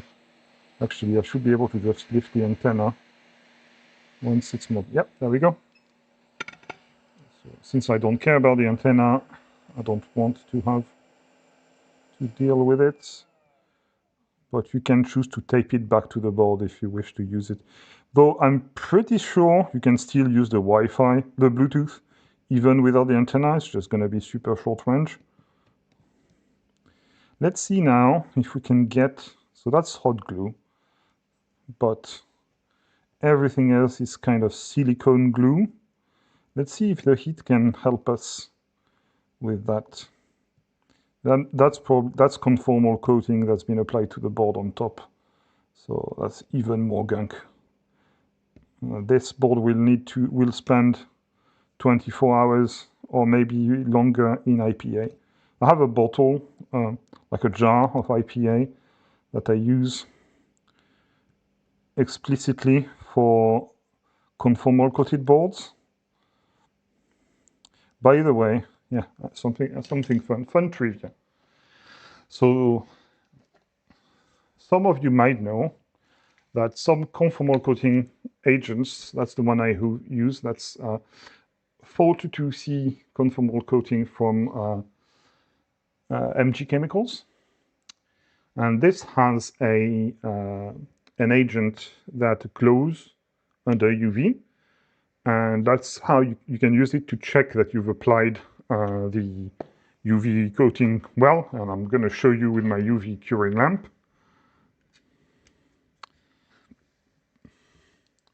Let's see if we can get a good angle. I should shine brightly anyway. I mean, I'll turn that off. You can see it better. Yeah, you can see it shine. It's very, very bright blue. I'll try to not expose it as much so it doesn't. But yeah, it's a very pretty blue. And this is the jar I use to dissolve conformal coating. So obviously, it's also nice and blue now because it has all the conformal coating dissolved into it.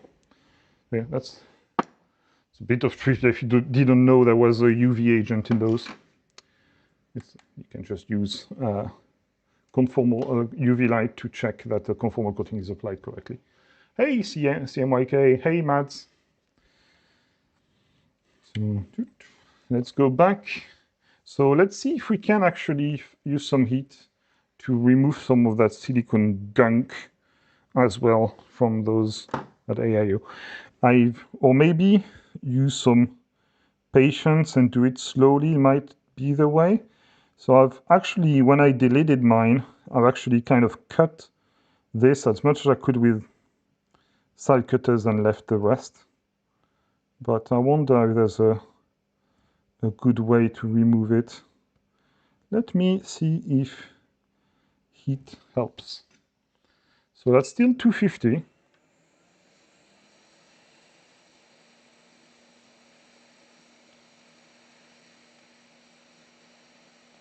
And it doesn't seem to be changing the consistency of it at all. Is it? Maybe a tiny bit softer? Yeah, but no, I don't think it's... So we might have to go and grab as much as we can and pull and do that until we get rid of as much as we can. It's not a very repair-friendly goop.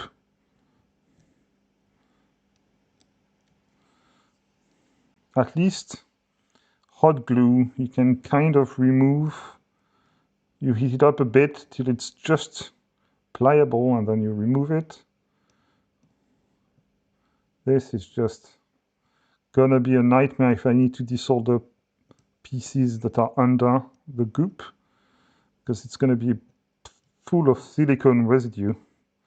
So yeah, no thank you, SpeedyBee. Your glue sucks.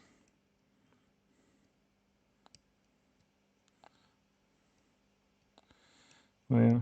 So I usually do that kind of stuff off screen, so you don't have to watch me struggle with glue for ages. But you did ask me about how to remove this, so I'm showing you the full thing.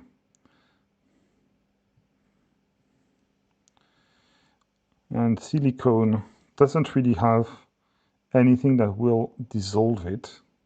That's unless maybe something super dangerous that I don't know about. But yeah. So what we're gonna do is remove the heatsink from the other side, and I'll do some ASMR glue removing for myself while listening to an audiobook or something later, because that's just no fun. Nobody wants to stay and watch this. So let's do the other side. So it's going to be the same thing. Take a screwdriver or prying tool. Try not to use the FETs as a base. You go to somewhere where there's space, like here, and then lift gently, and you'll see there's silicone here as well. It's like opening seashells, like opening an oyster. It doesn't want to open, just pulls. So yeah, that's how you remove the heatsink of a SpeedyBee. And then yeah, then you have fun with that, the rest of that stuff. Oops. Yeah, not fun. Not fun at all. All right, so I'll put that and his friend and all of them friends actually. Let's do it. Cool.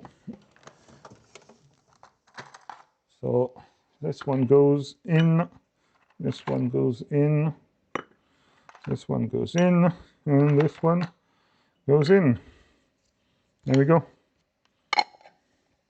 And that's going to stay there for a while. Oh, hey, Pet Cactus.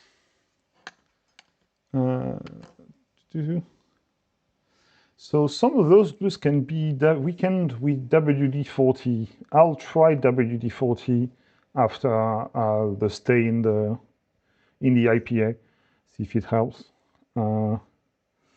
But it's this one is specifically silicone, and silicone is something you use when you want something that doesn't react with any chemicals.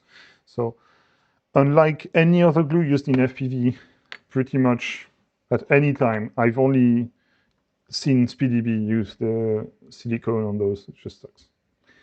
So yeah, sucks. Thankfully, you can't buy SpeedyBee stuff easily anymore. Well, thankfully, I find some of the hardware was good. Some of them is terrible. But, oh well. Let's see if we can get a 30 by 30 FC fixed so we can finish a full stack for the box. So I'll grab the flight controller box, and I think there's a bunch of the fan favorites, which are the Goku. There's one, actually, this one says, oh, it says capteur tension HS, which means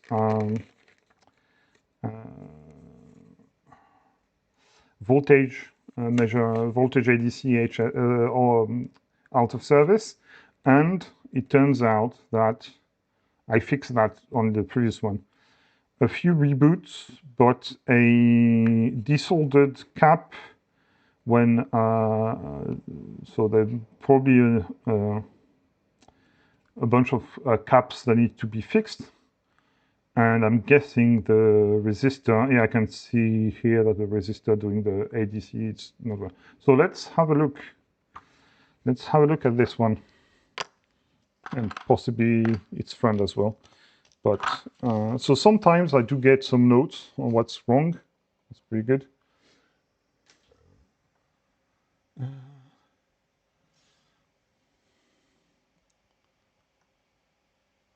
Oh, so Batcacus, you're saying 10 to 15 minutes blobs together. Is that with WD-40? So you just soak it in WD-40 for 10 minutes?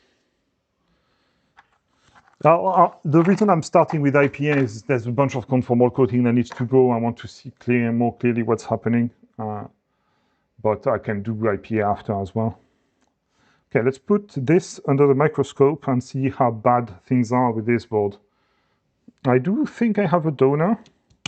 So some of the components we might be able to put together. So the switch is a bit worse for wear. That should be fine. Actually, let's go and focus correctly on it. And you can see stuff. Actually, I think the camera is kind of a bit offset. No. So we have, so these, let's actually measure them. I know because I fixed it this week. I know exactly what those resistors are supposed to be. So that's the thing I was telling you earlier.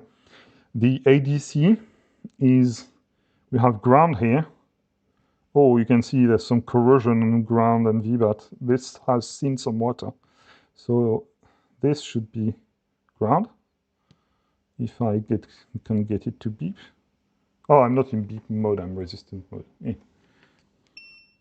So if I remember correctly, this is ground. This is the same thing, same pad. And that goes to one of the pins here, which is the ADC.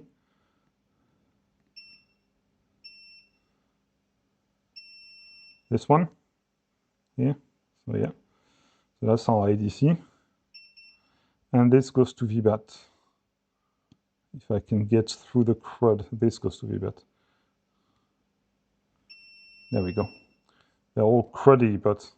And this should read 10K, and this should read 1K. That's called a voltage divider.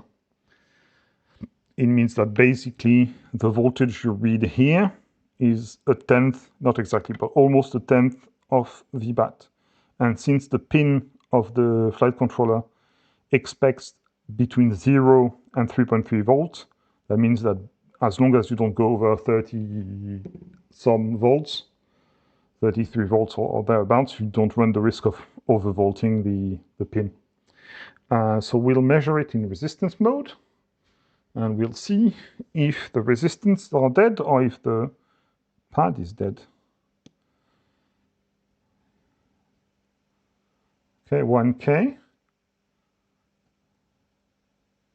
That should be... Okay, so that's 1K, and that's supposed to be 1K. The other one's supposed to be 10K, not 1K. That's supposed to be 10K. If someone replaced this with a 1K resistor, it means the pin will have seen, I mean, it might be from factory actually, like a mess up at the factory. Then the pin would have seen half VBAT, and that would have burned the ADC on the MCU, so we need to change the MCU. But what we'll do is, yeah, so I'm kind of not liking this. Yeah, 1K is an issue here. So that's not good, and that might be causing a bunch of issues actually. So not good. What we can do is I can inject 6 volts and confirm that we're having 3 volts here. And I'll do that so I can ensure that I'm not being incorrect. And by injecting 6 volts, we shouldn't be doing any further harm to the MCU, though it has seen VBAT. So if it's going to die, it's dead already. Let me check the pins.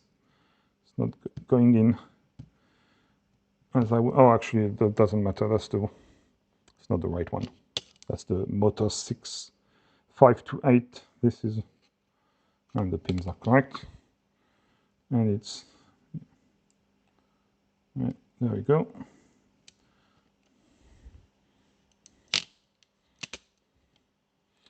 Right.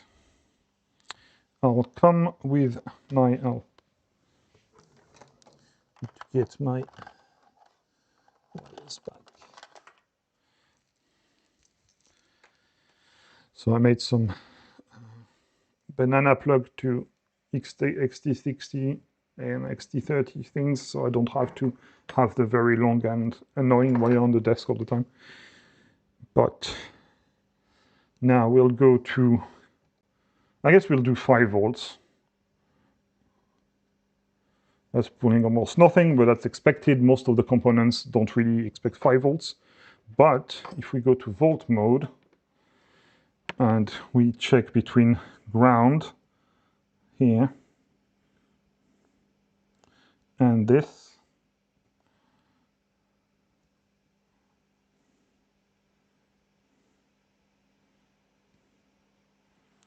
okay, so ground and VBAT, we should be seeing the 5 volts. We are seeing the 5 volts. This, we should be seeing the 5 volts. And here we're seeing, okay, so the resistor, well, actually, it could be, no, yeah, that's ground. So the resistor is reading 1K, but it might just be damaged. So let's swap that out and see if we get a good reading to start with. And I'll swap it with a 10K. I know it's a 10K, so I'll swap it with a 10K. Let me grab my fine tweezers. And we'll go for 450% airflow. And from experience, that should be enough to heat it up without damaging the plugs. I'll try to aim above the plugs, but it's a small resistor. It should pull out fairly easily.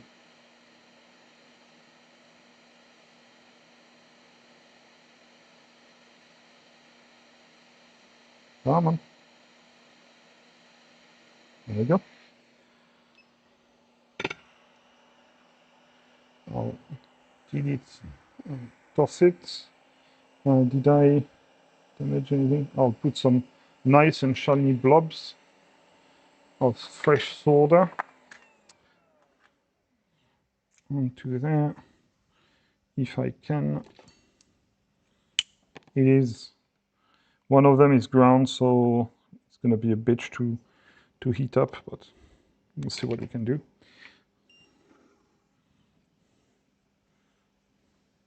Oh no, none of them is ground, actually. It's VBAT, but VBAT is also awful to heat up. Oh, my iron isn't heating up. There we go. Safety, bloody safety. Okay.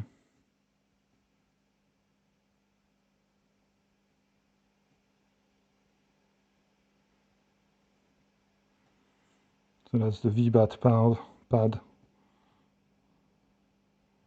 I think we got some on there. Yeah, we did get some on there. Right, let's grab a 0402 resistor of the right size.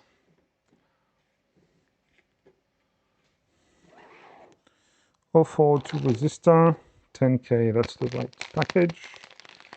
And you will be able to see that I've already taken one.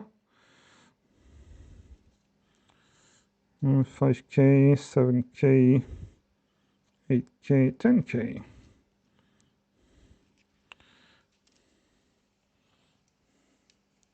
Actually, let me first clean up the area.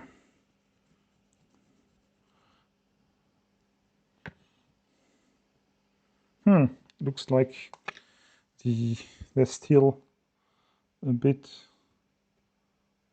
something weird. Oh, it's just copper, isn't it? Okay. I want to make sure I have something. Yeah, some fresh salt.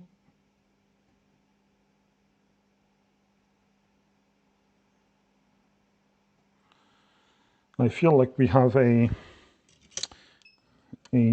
bit of the pad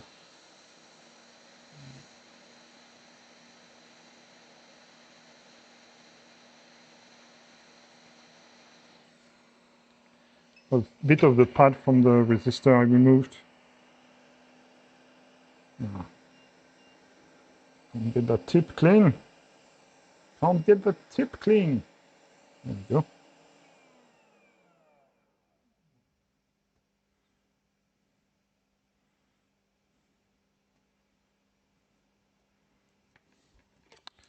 Okay.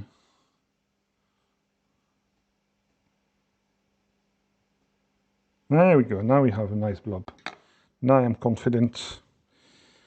So 10K resistor.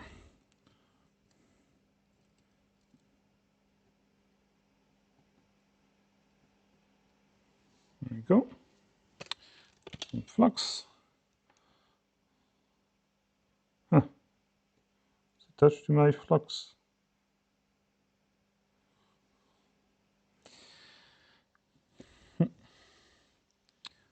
Okay, let's try to grab it.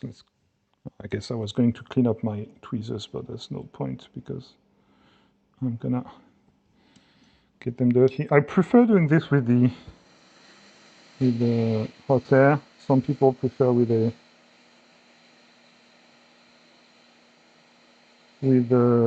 iron.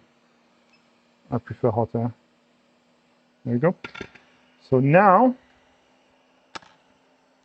we are in DC volt. Still gonna inject 5 volt again and measure from here to here. And we're reading a 10th, so 0.4 volts. So that's working now. So that will, actually, while we at it, let's give it, we still have the OCB on. Let's give it 4S. See if the lights light up correctly. Oh, no, well, that's something wrong. So that's something else. That triggered the OCP immediately. So there's definitely something wrong there. But we did fix that resistor issue, so that's not something that's going to come back. All right, let's see if we can get, if we can see what's shorted. Let's go for, what we could do first is see if it lights up on USB. That's going to give us a bunch of data, but we can do an inspection on the other side as well. So this side, yeah, let's do it in the right order. So I went and fixed that resistor thing because I knew what it was. And let's have another look. Nothing else seems critically damaged, but there seems to be on the other side supposedly bunch of bad stuff. Let's have a look. Well, that's probably not great. Yeah, I doubt that's great. So, I mean, it might be the same pad, but yeah. So let's sort that out. Some oxidation. VBAT is almost gone. Is it gone, or is it just oxidated? It's just oxidated, but oh, the pad is gone, but there's still some copper. Yeah, this has definitely had a visit in water. All right, so let's solve that up. We can just, actually, you should be able to hotter it up.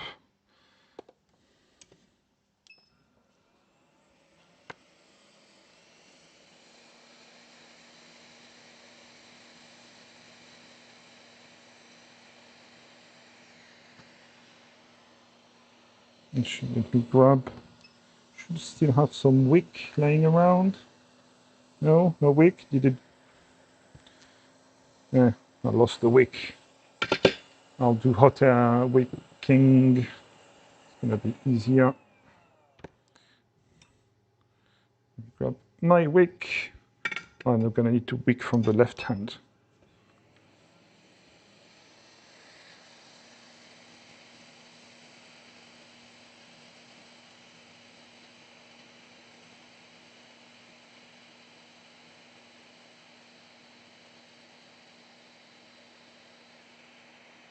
There we go. That's cleared.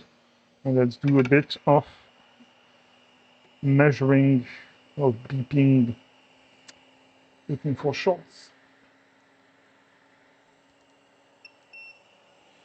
Okay,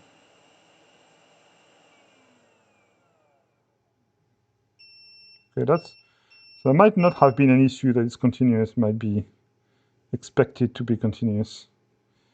Let's see if we can get, see if one of the rails is shorted. So if we go on ground here,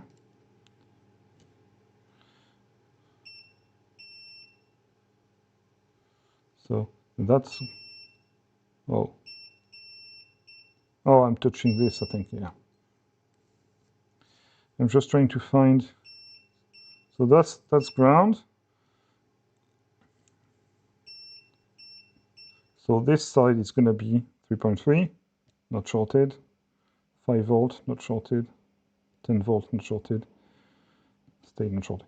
It could be, I don't think the thing we changed on the other side would have had the effect of triggering the PSU, triggering the protection. So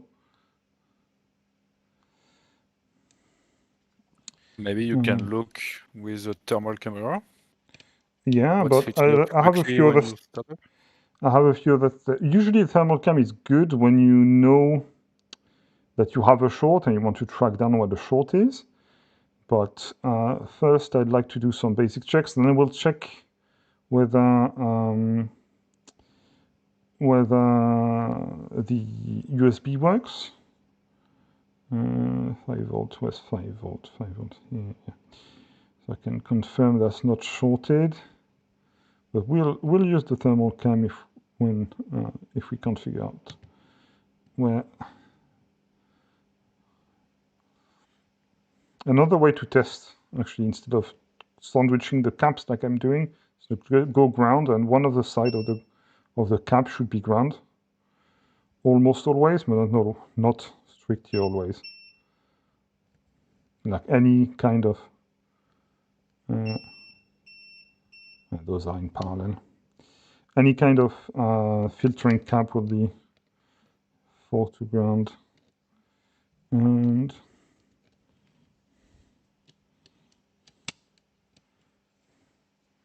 okay, so because if I don't get anything from USB, it's probably I'm going to remove this. It's annoying. It curls up. It's going to probably be the MCU. But yeah, I don't see anything particularly bad. All right, so let's go to USB and see what it says.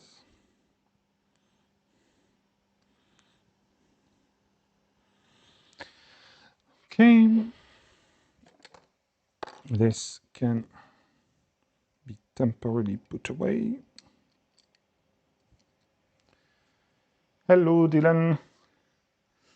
I'm good, How are you? Shit, I managed to put some flux everywhere, as I often do. Let's try to not put that in the drawer.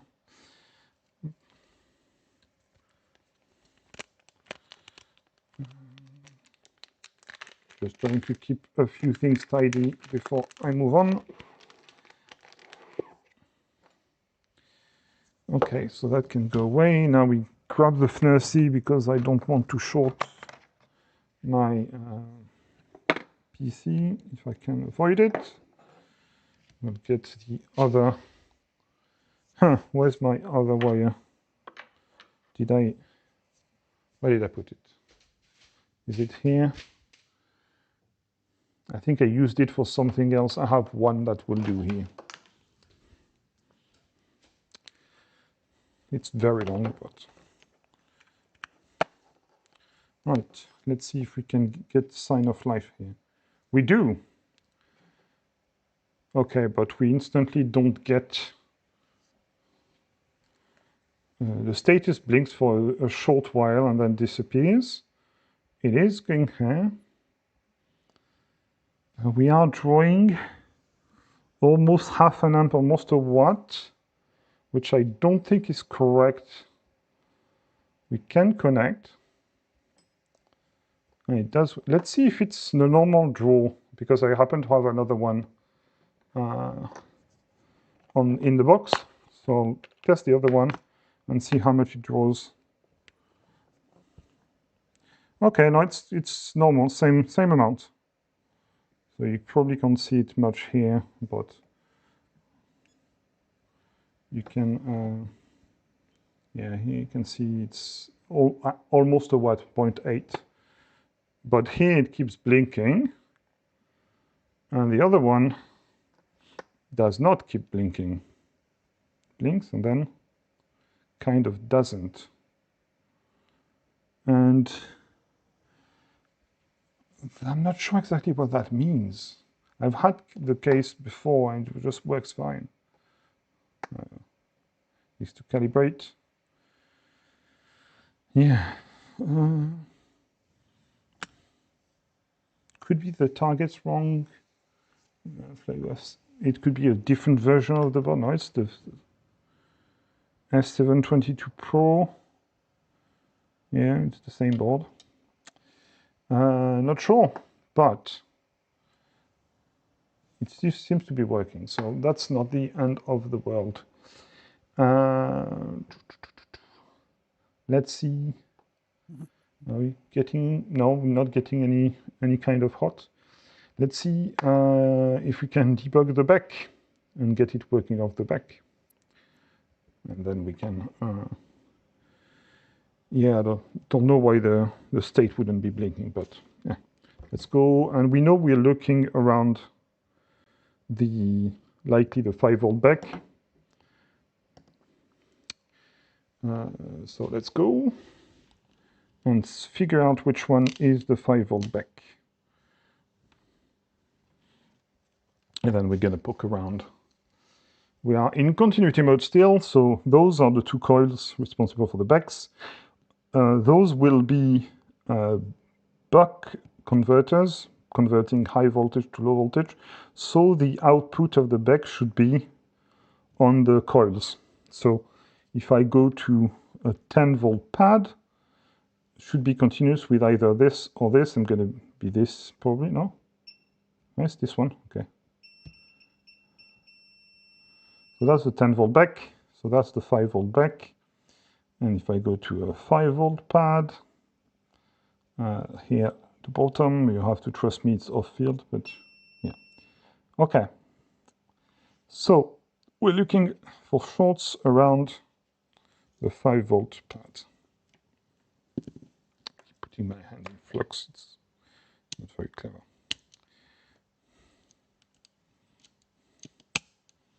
Okay. Shorts around the 5-volt pad.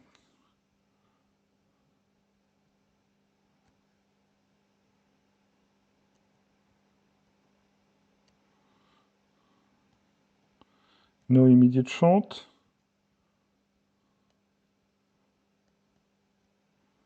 Trying to see on the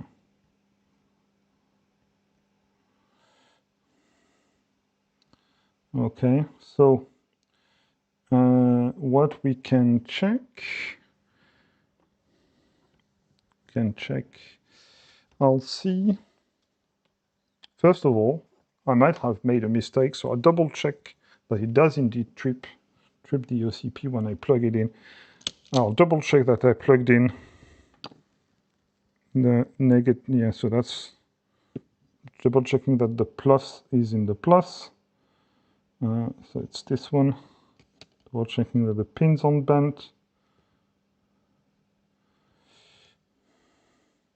Ground is ground, VBAT is VBAT. And we did indeed get a trip. Let's see. Yeah, so we do. So something. So the question is, could we see what the issue is with the thermal cam? We might be able to. What I can do, but first I want to check the resistance of the output. So if we don't have a direct short, but it might have a low resistance short. So it might, well, let's go to resistance mode and check between ground and the output of our 5-volt. Okay, so that's a healthy number. Let's see, between ground, the output of our 10-volt is also a healthy number. It's going up because it's charging capacitors. What could be short? It could be a short bridge on the pads because they have been desoldered. A bit like, we can clean that up quickly. Let's clean it up quickly. I don't think it's that, but I will still clean it up. It doesn't take long.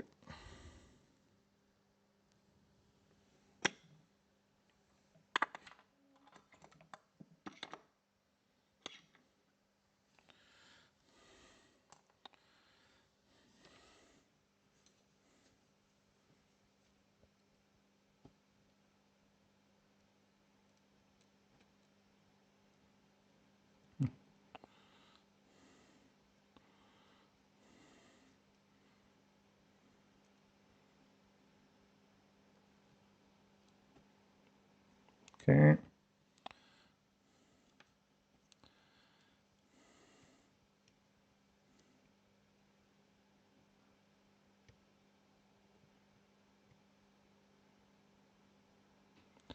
Okay. Could be, I didn't check the short between VBAT and the rest, so maybe that's something I should do. I only checked the actual rails, but VBAT I didn't check. Let me check resistance between VBAT and ground. Oh, there we go. Huh. We have a 10 ohm short between VBAT and ground. And where is that coming from? So that's where we're gonna use voltage injection. But first I'm gonna finish cleaning that up. I forgot the basics. I forgot to check the two things that weren't on BECs. The one thing that wasn't on the BEC. Oh well, I did eventually get there.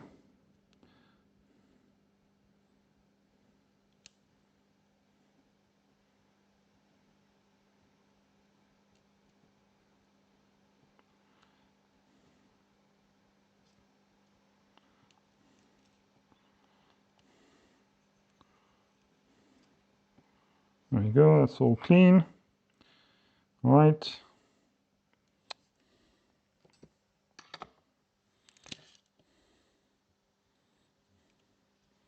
So will it be the MCU?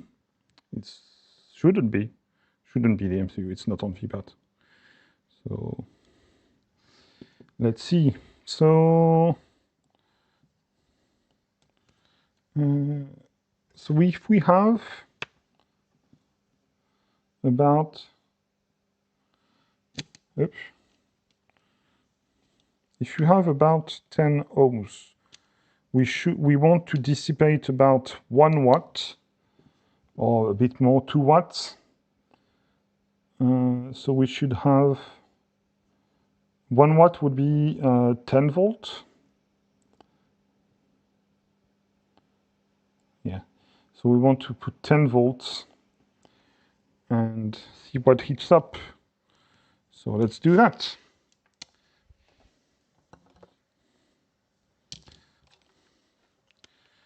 Let's see if we can locate it that way. I'm guessing it's going to be a cap somewhere that's kind of half shorted, but let's have a look.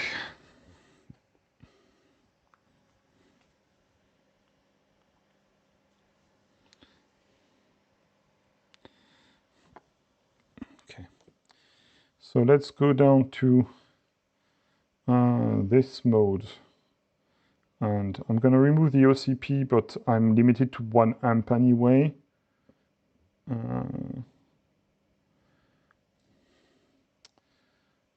We'll go to 10 volts. And you can observe the PSU display or the camera. So that's 1.5 volt. Oh, it's getting hot here. I think it's on the other side.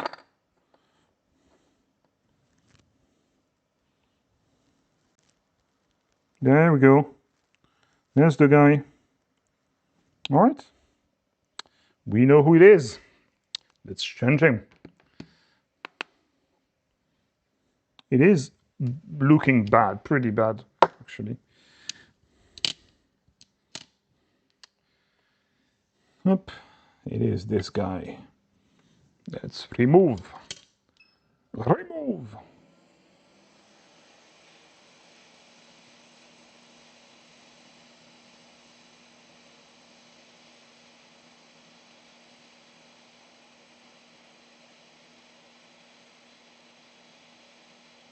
It's interesting today, like they all, no issue is always the same. It's funny how you think after a while you have seen them all, but I guess not. Let's see if we can measure on the other one the capacitance. I'm not expecting that we will be able to, because it's in circuit and usually doesn't really give a good value, but we'll give it a go.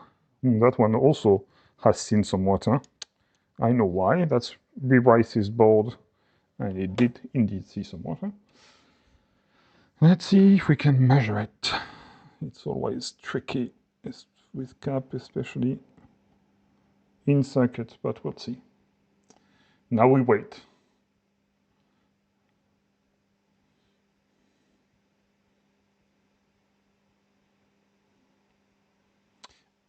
If not, I'll see. I might have a donor. And otherwise I'll put whatever. Yeah, no, it's just didn't want to come, so I only came. Okay, I'll have a look at my donors. Donors. That's this box. And I think I have an other Flywoo that could be. So I only have a small Flywoo board, but I think it has the same BECs, something similar. Let's see on the scope if it has what it takes. It's definitely smaller BECs, but yeah, this gap is probably good. Yeah, that's the output cap next to the diode. And this cap also has had part of it dissolved. I'm guessing what any of those would do, but I'll take this one, and it should do good enough. They're all. You probably realize by now that they are not, the values of caps are not that critical. In certain circuitry, when you're doing analog stuff, they are actually very, very important. But for digital stuff and stuff like that, it's usually ballpark values.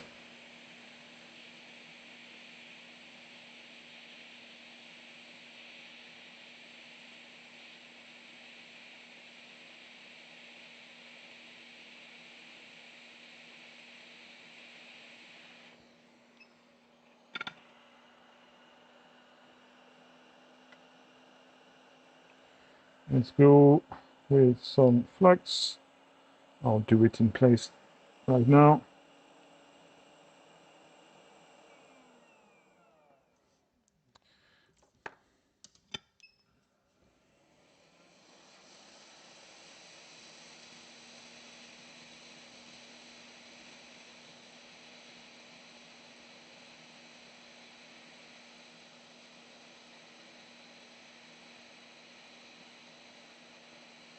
Waiting for the solder to melt.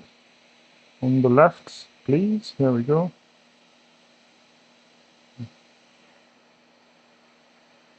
I move the diode underneath a bit. Then I hit it all up. Move the diode back.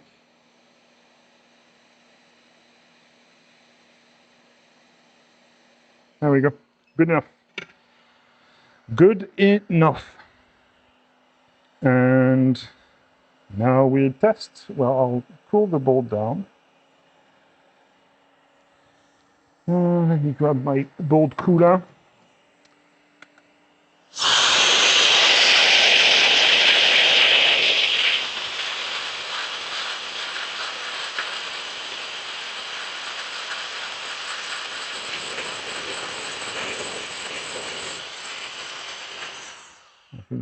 This needs a charge.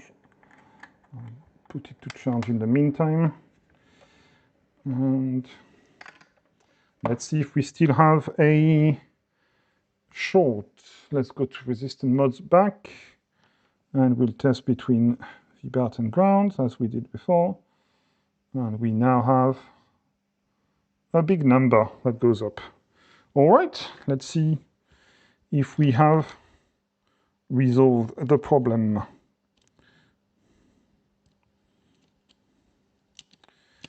Let's put the let me find my... I think you need to update the scene, maybe. Yes. Let's see, indeed. Thank you.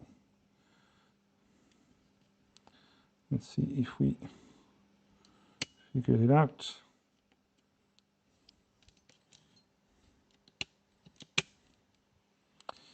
All right. So we're looking at the LEDs here, and we want to see some blinking lights. Let's go back to 4S. Oh, same thing happened, but no, it hasn't. It's drawing 12 watts. Holy shit, something's getting really, really hot somewhere. Back to the thermal cam. So it's shorted somewhere else. So it was shorted in multiple places. Or I changed the wrong thing. I don't think I did. I think I did a good job. So let's see.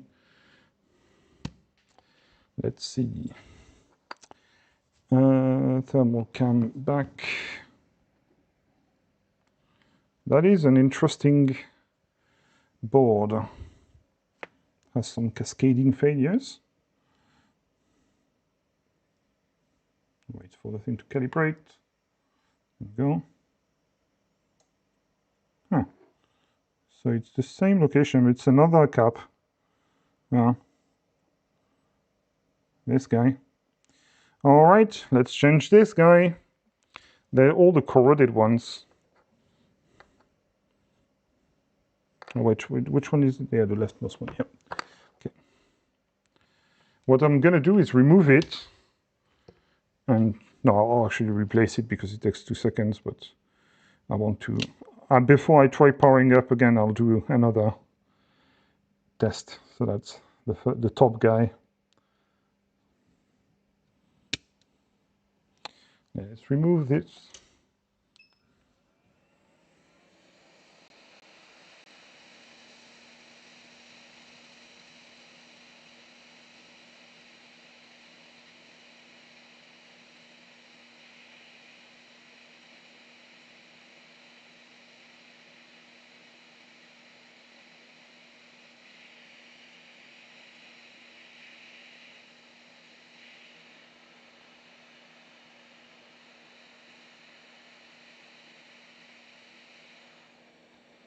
Okay, we'll grab one here, grab the front.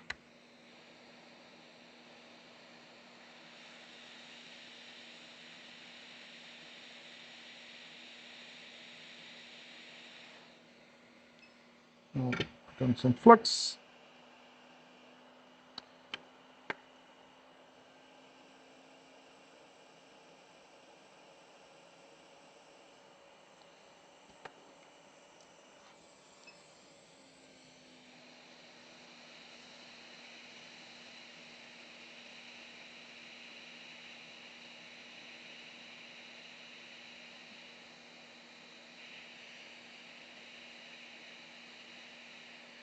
I'm burning my hand.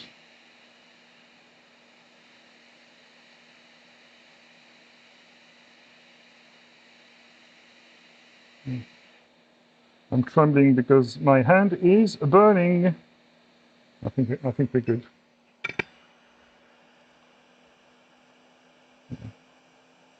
We're good. Okay, let's try this again. I'll try to cool it down a bit more gently, maybe. Could have been thermal shock causing the issue. Cool down from further away.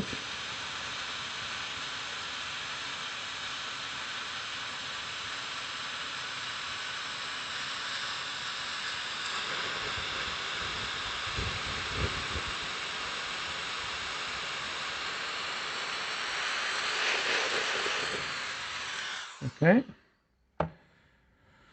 Let's see. Oh, I completely forgot to change the cam again. Oh well, you have to trust me, I have changed the cap. I am getting distracted. So now I change the other cap with the donor from that other board again, and we'll see if we still see a hot mess happening around here. So we're looking at the watts, and there we go. Now we're seeing very little watts, and we're seeing some lights, and we are seeing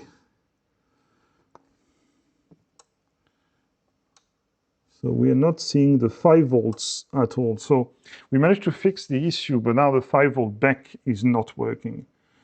So I'm guessing the 5 volt BEC chip is dead. That's okay, we can change that. But that would make sense after we had a bunch of... Well, we know the 3.3 works because we can connect through USB. Do we still have connection through USB? Yeah, it's still lighting up. 3.3 works. So yeah, we have to change the BEC chip. That's going to be...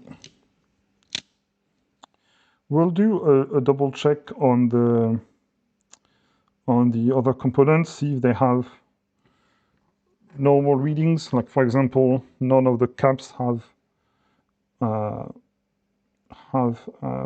resistance going through them.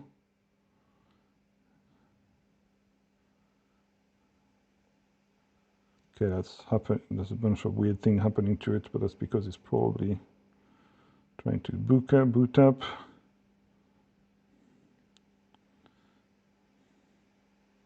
Yeah, I don't know what kind of resistances we're supposed to read.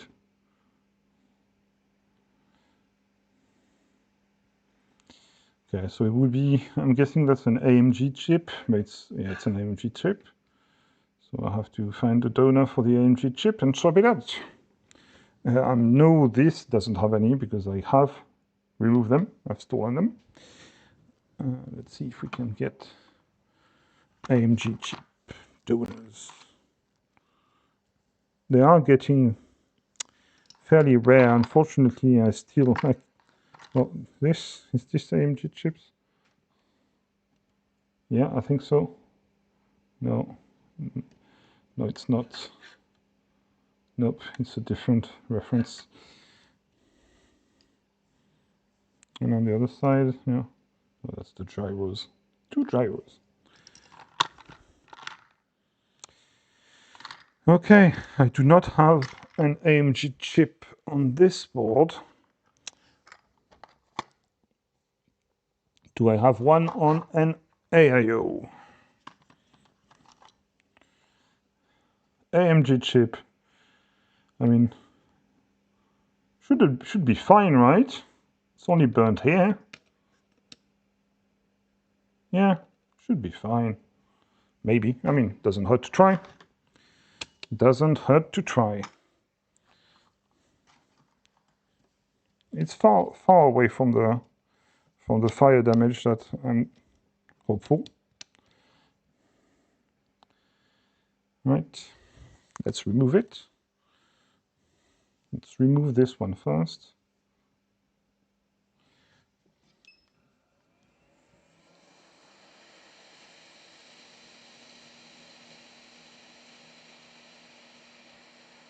I like to sort out whatever's happening here. Actually, first, I'll remove this cap. See, there's a short going here. Looks like it could be.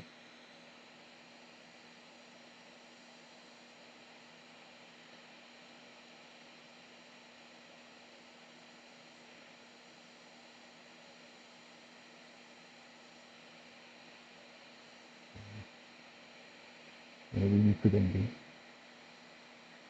Oh, bye. Have a great time.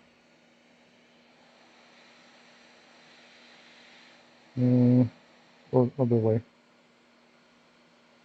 Let me drop some flux. Put back that diode.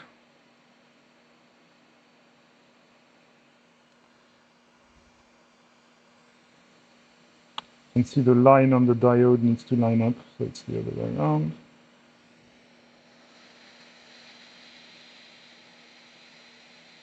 Melted on the left, melted on the right, all good.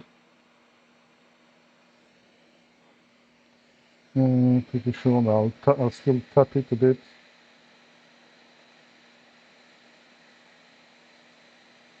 There we go. Now I'm sure. Now remove this AMG chip.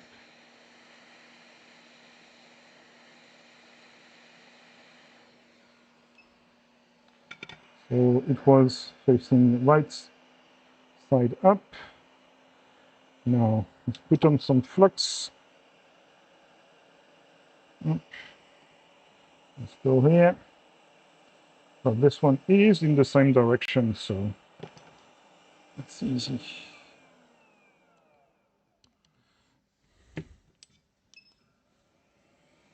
Do a straight up transfer. The sweet smell of burnt electronics.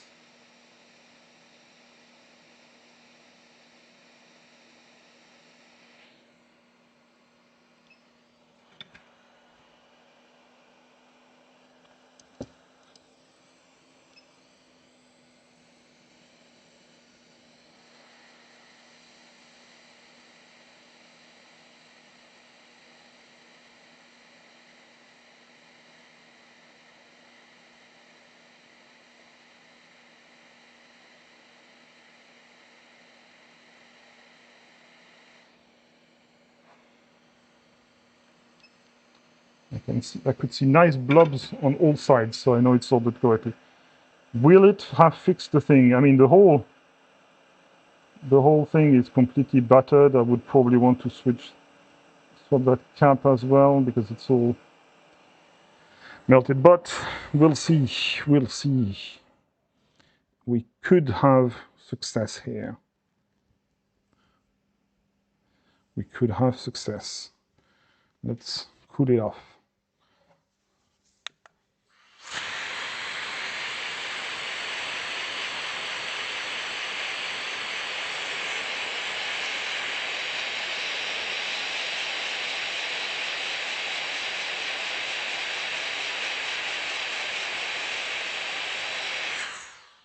And we have replaced the BEC with a chip from a completely trashed donor, but who knows? Who knows? Are we going to see? Let me actually put it under the scope so we can see the LEDs, LEDs.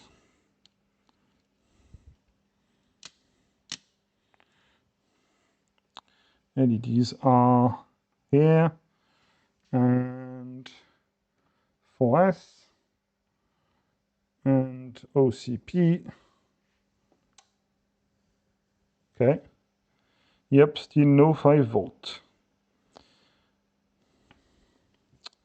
That needs further inspection. So could be that the BEC chip is fine, could be the BEC chip is not fine. Let's go poke at it.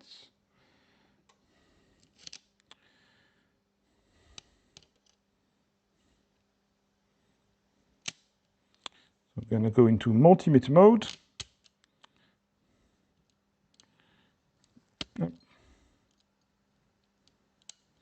And volt mode, DC volt. We're going to turn it on and see what we can read. Turn on and see what we can read. So we want a ground reference.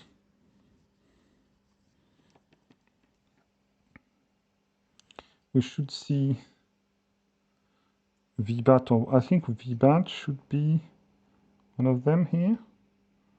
No, second one maybe? Yeah, so VBAT is on the second one.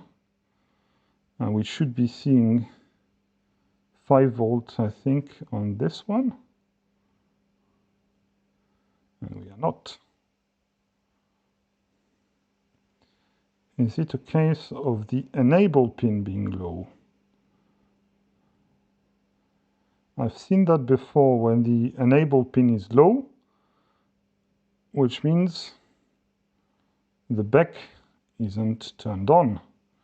And I think that's the case here, because we have low everywhere, and there's no reason the enable pin wouldn't be held high. So it must be one of those resistors that's bad. Let's have a comparison measurement, because we happen to be lucky and have the same board that works. We start comparing values.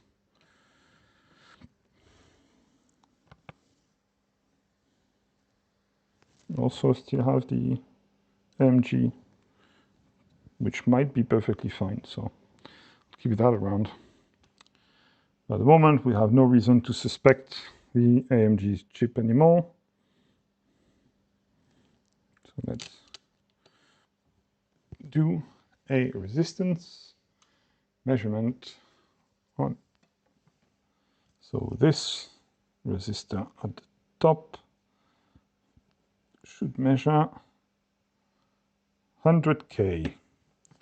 What do we measure here? 100K, good. This one is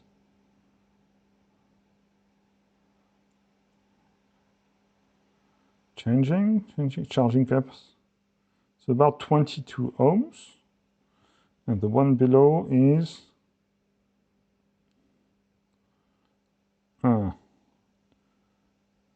changing a bunch, settling on 470. So 470 ohms and 22K was it, I think.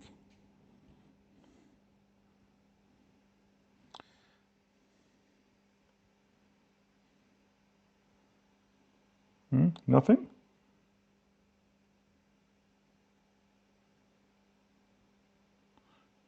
22 ohms. Okay. What do we get here?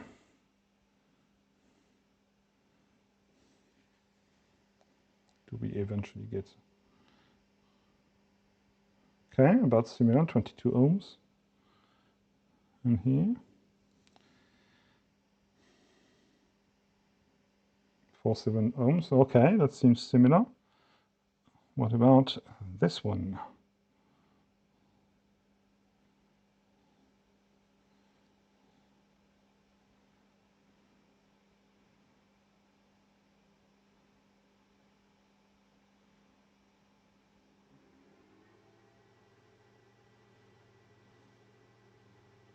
Yeah, 500K, confused 500K.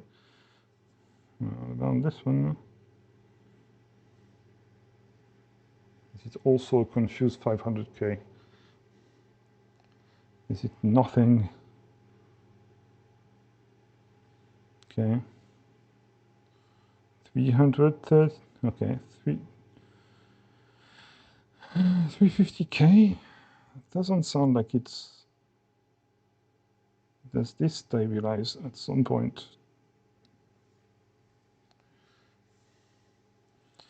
Yeah, it could be this one that's damaged.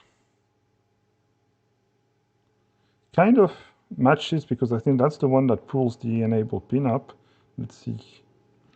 Let's see in continuity mode. Actually, let's check on the working board. I'll inject the voltage, and you can see how much voltage we get on the other side of that diode. Let's turn on and DC volts and ground here and get 4.5 volts, which I think would be the enabled signal. Now, let's check on the other one.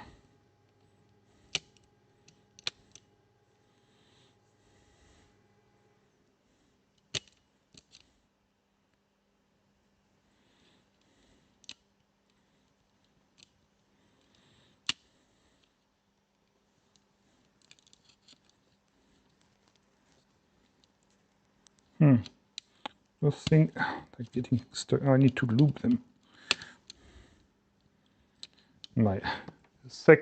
Just a second. Spraying some lube in my jig.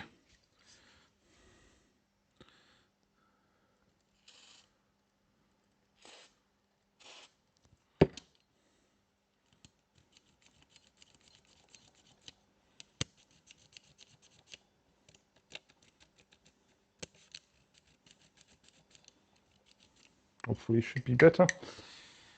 Oh.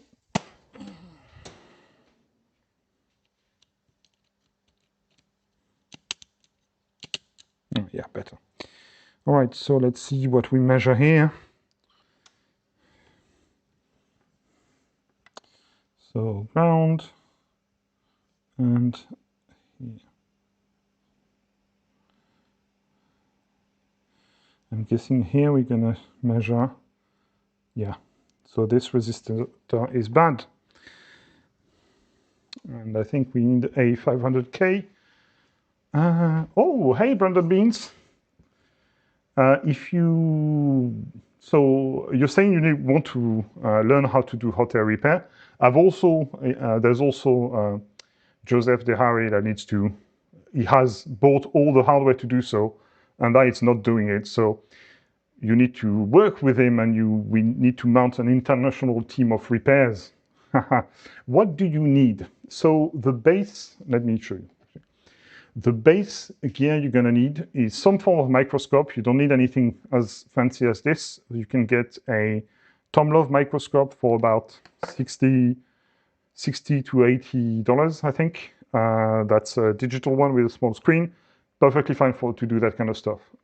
That's the fancy stuff where you see perspective. It's just luxury. It's really not needed.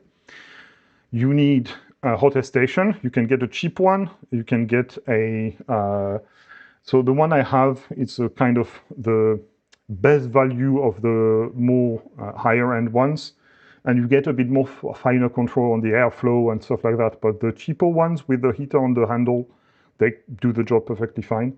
You need flux.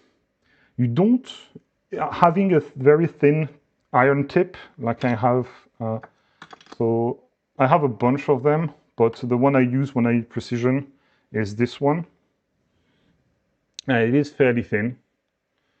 It does the job even on the 245 format, JBC 245 format. But I use a bunch of size. But yeah, the small one I use quite a bit. You need some IPA. You can get those cheaper bottles. You can check my description in the live stream. There's a bunch of the hardware I use that's listed there. But IPA you have to have, but you don't have to buy the $1 bottle. But it's really nice. It has a those things I use. It has a needle, so you can like squirt it precisely. The thing I'm really enjoying at the moment to clean is those nano sponges from my hand. They are super nice, and you to accompany them. All of that is like €2, $2 each or something like that. Super cheap. One of those dispensing station when you push, so you grab your foam with your tweezers. Oops. And then you just push it here, and it just pulls a bunch of IPA, and then you can clean stuff. Those sponges are really nice. I discovered them fairly recently, but they're really nice. You need some flux, but you probably already have some flux, and the flux you have will probably do the job perfectly fine. Yeah, you need a bunch of spares and a bunch of donors. I mean, you probably have a bunch of donors or stuff that you choose to convert into a donor. Burnt stuff you usually can't repair.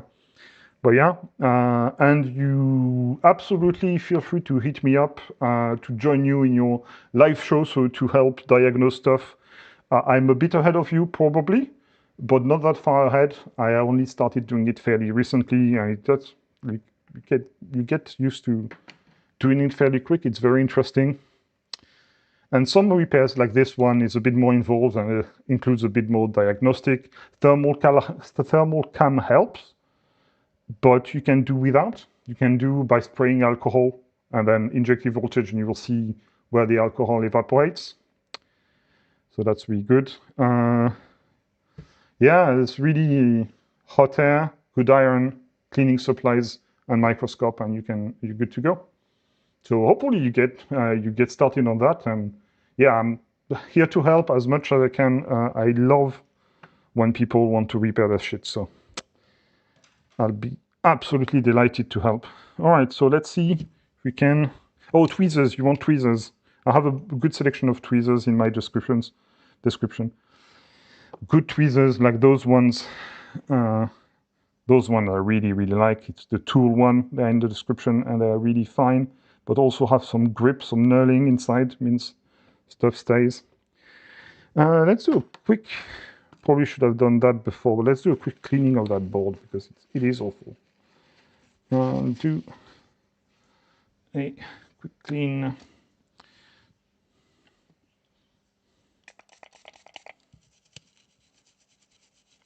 Having you can use Omnifixos to hold your board, but having one of those board holding jigs is nice. It's not super expensive. So I have a bunch for different size boards, and they all kind of serve their own purposes, but yeah, you can do with any of them will work. Let's remove this.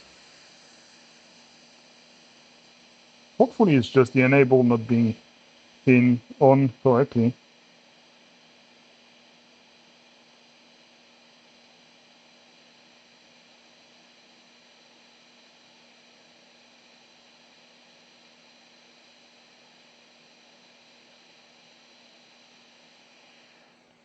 Right.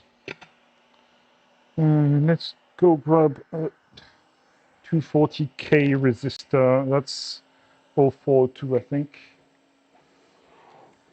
0402.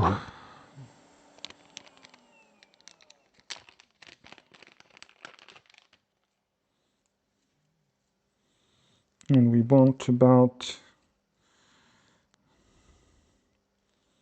470K, I think.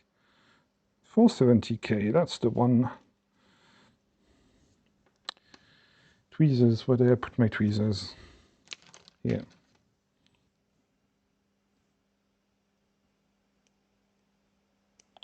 I'm happy that those boards only use 0402 and not 0201 components. 0201 still are. They're hard to manipulate. Yeah, you're absolutely welcome, Brendan. You did help me a ton when I learned tuning, and I would be absolutely delighted to help you repair stuff as much as I can.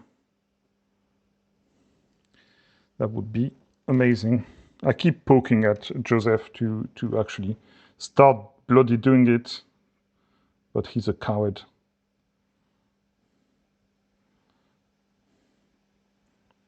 Hopefully he watches the VOD and he can hear me say he's a coward. Yep, where's my button? Here's my button.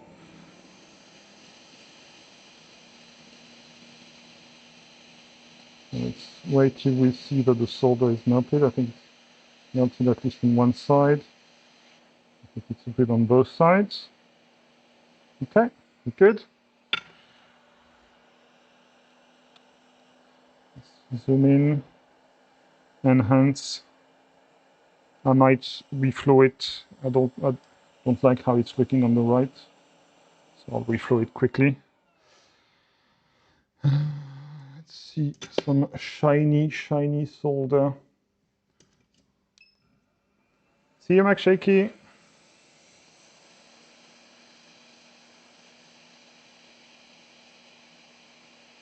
It probably were good, but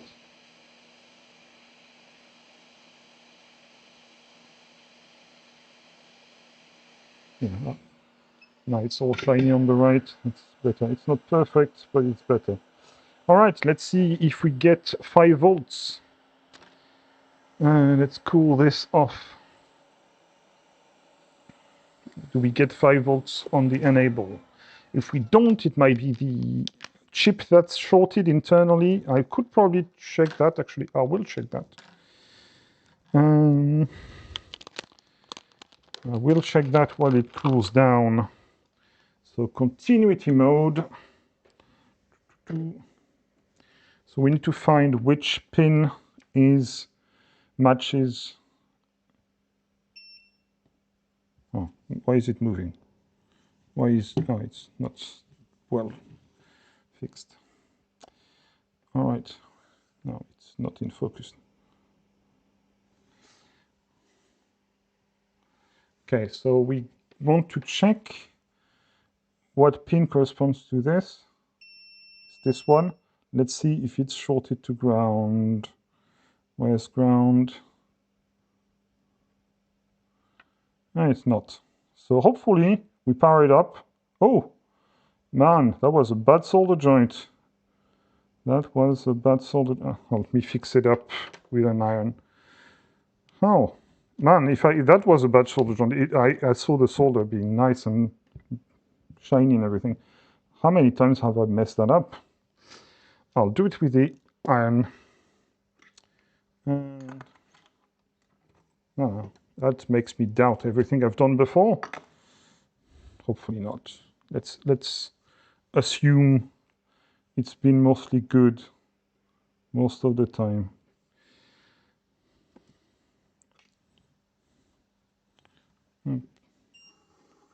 I'll go super high on the heat for those small things.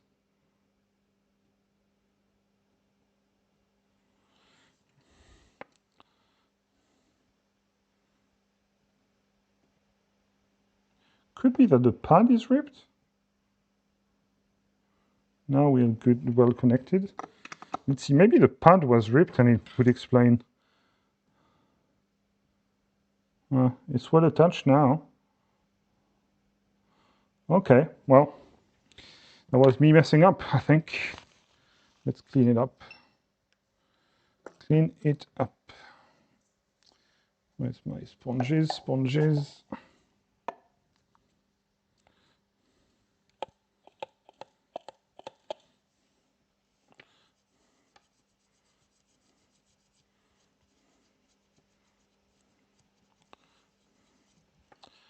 Up. Right, let's see where we are at. So we want to check how much voltage we get at the top of this. So we are going to volt mode, turn it on. I'm getting a watt, that's promising. Actually, what we could check is whether we're getting the thing working. Hey, look at this. We fixed it. It was the enable pin. Man, it was the bloody enable pin resistor that was wrong. I'm quite happy with it. Actually, it's all out of focus for you. But yeah, blinking lights.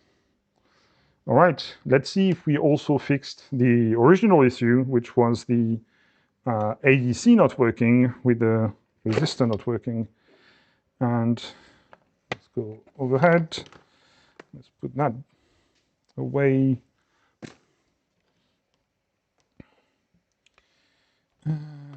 Let's plug this. No, we probably don't need the FNAC at this point. I'll pack it out. Let's see.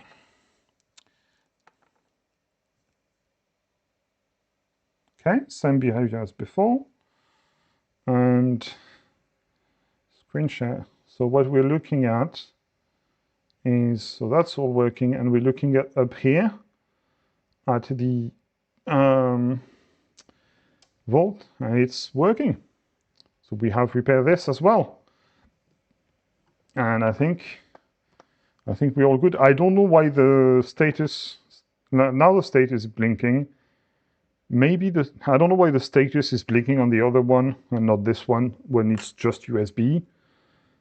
But I have no reason to think it's not working correctly. So yeah, both fixed. That was an interesting one, very unusual. You had to go deep. And I'm guessing the AMG chip is good. So I'm going to store it in a box. Those are getting rare for me. And I tried to buy some of them. I don't know if you might not have been there, but I've tried to buy some of these BEC AMG chips on AliExpress. Didn't really notice that the seller only had 1 star. And what I received is nice slabs of metal packaged in a nice, very good-looking AMG package, but all the pins were continuous to each other, so it was a fake. And then I looked at the description, and there was someone saying, "Hey, don't buy it. It's a fake." So yeah, not very clever of me. I'll need a small bag. Small bag somewhere. A bunch of small bags somewhere. If I can find a small bag. Yeah, there we go. Small bag. Rub this off. No. So yeah, I need to find another source of those because they are super common. It's probably the most common BEC chip with a TI1. And yeah, I need to have spares. I don't have any more. I managed to repair too many bones and I don't have enough donors. That's a shame. AMG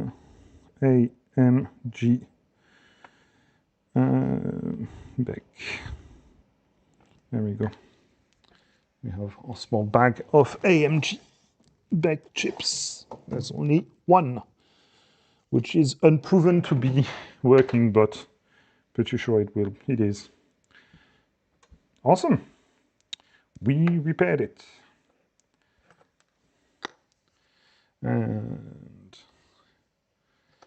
all right, I think we are nearing on time. big bit of a catch up. We have 3 full stacks, an AIO, 3 full stacks, and a VTX and a camera.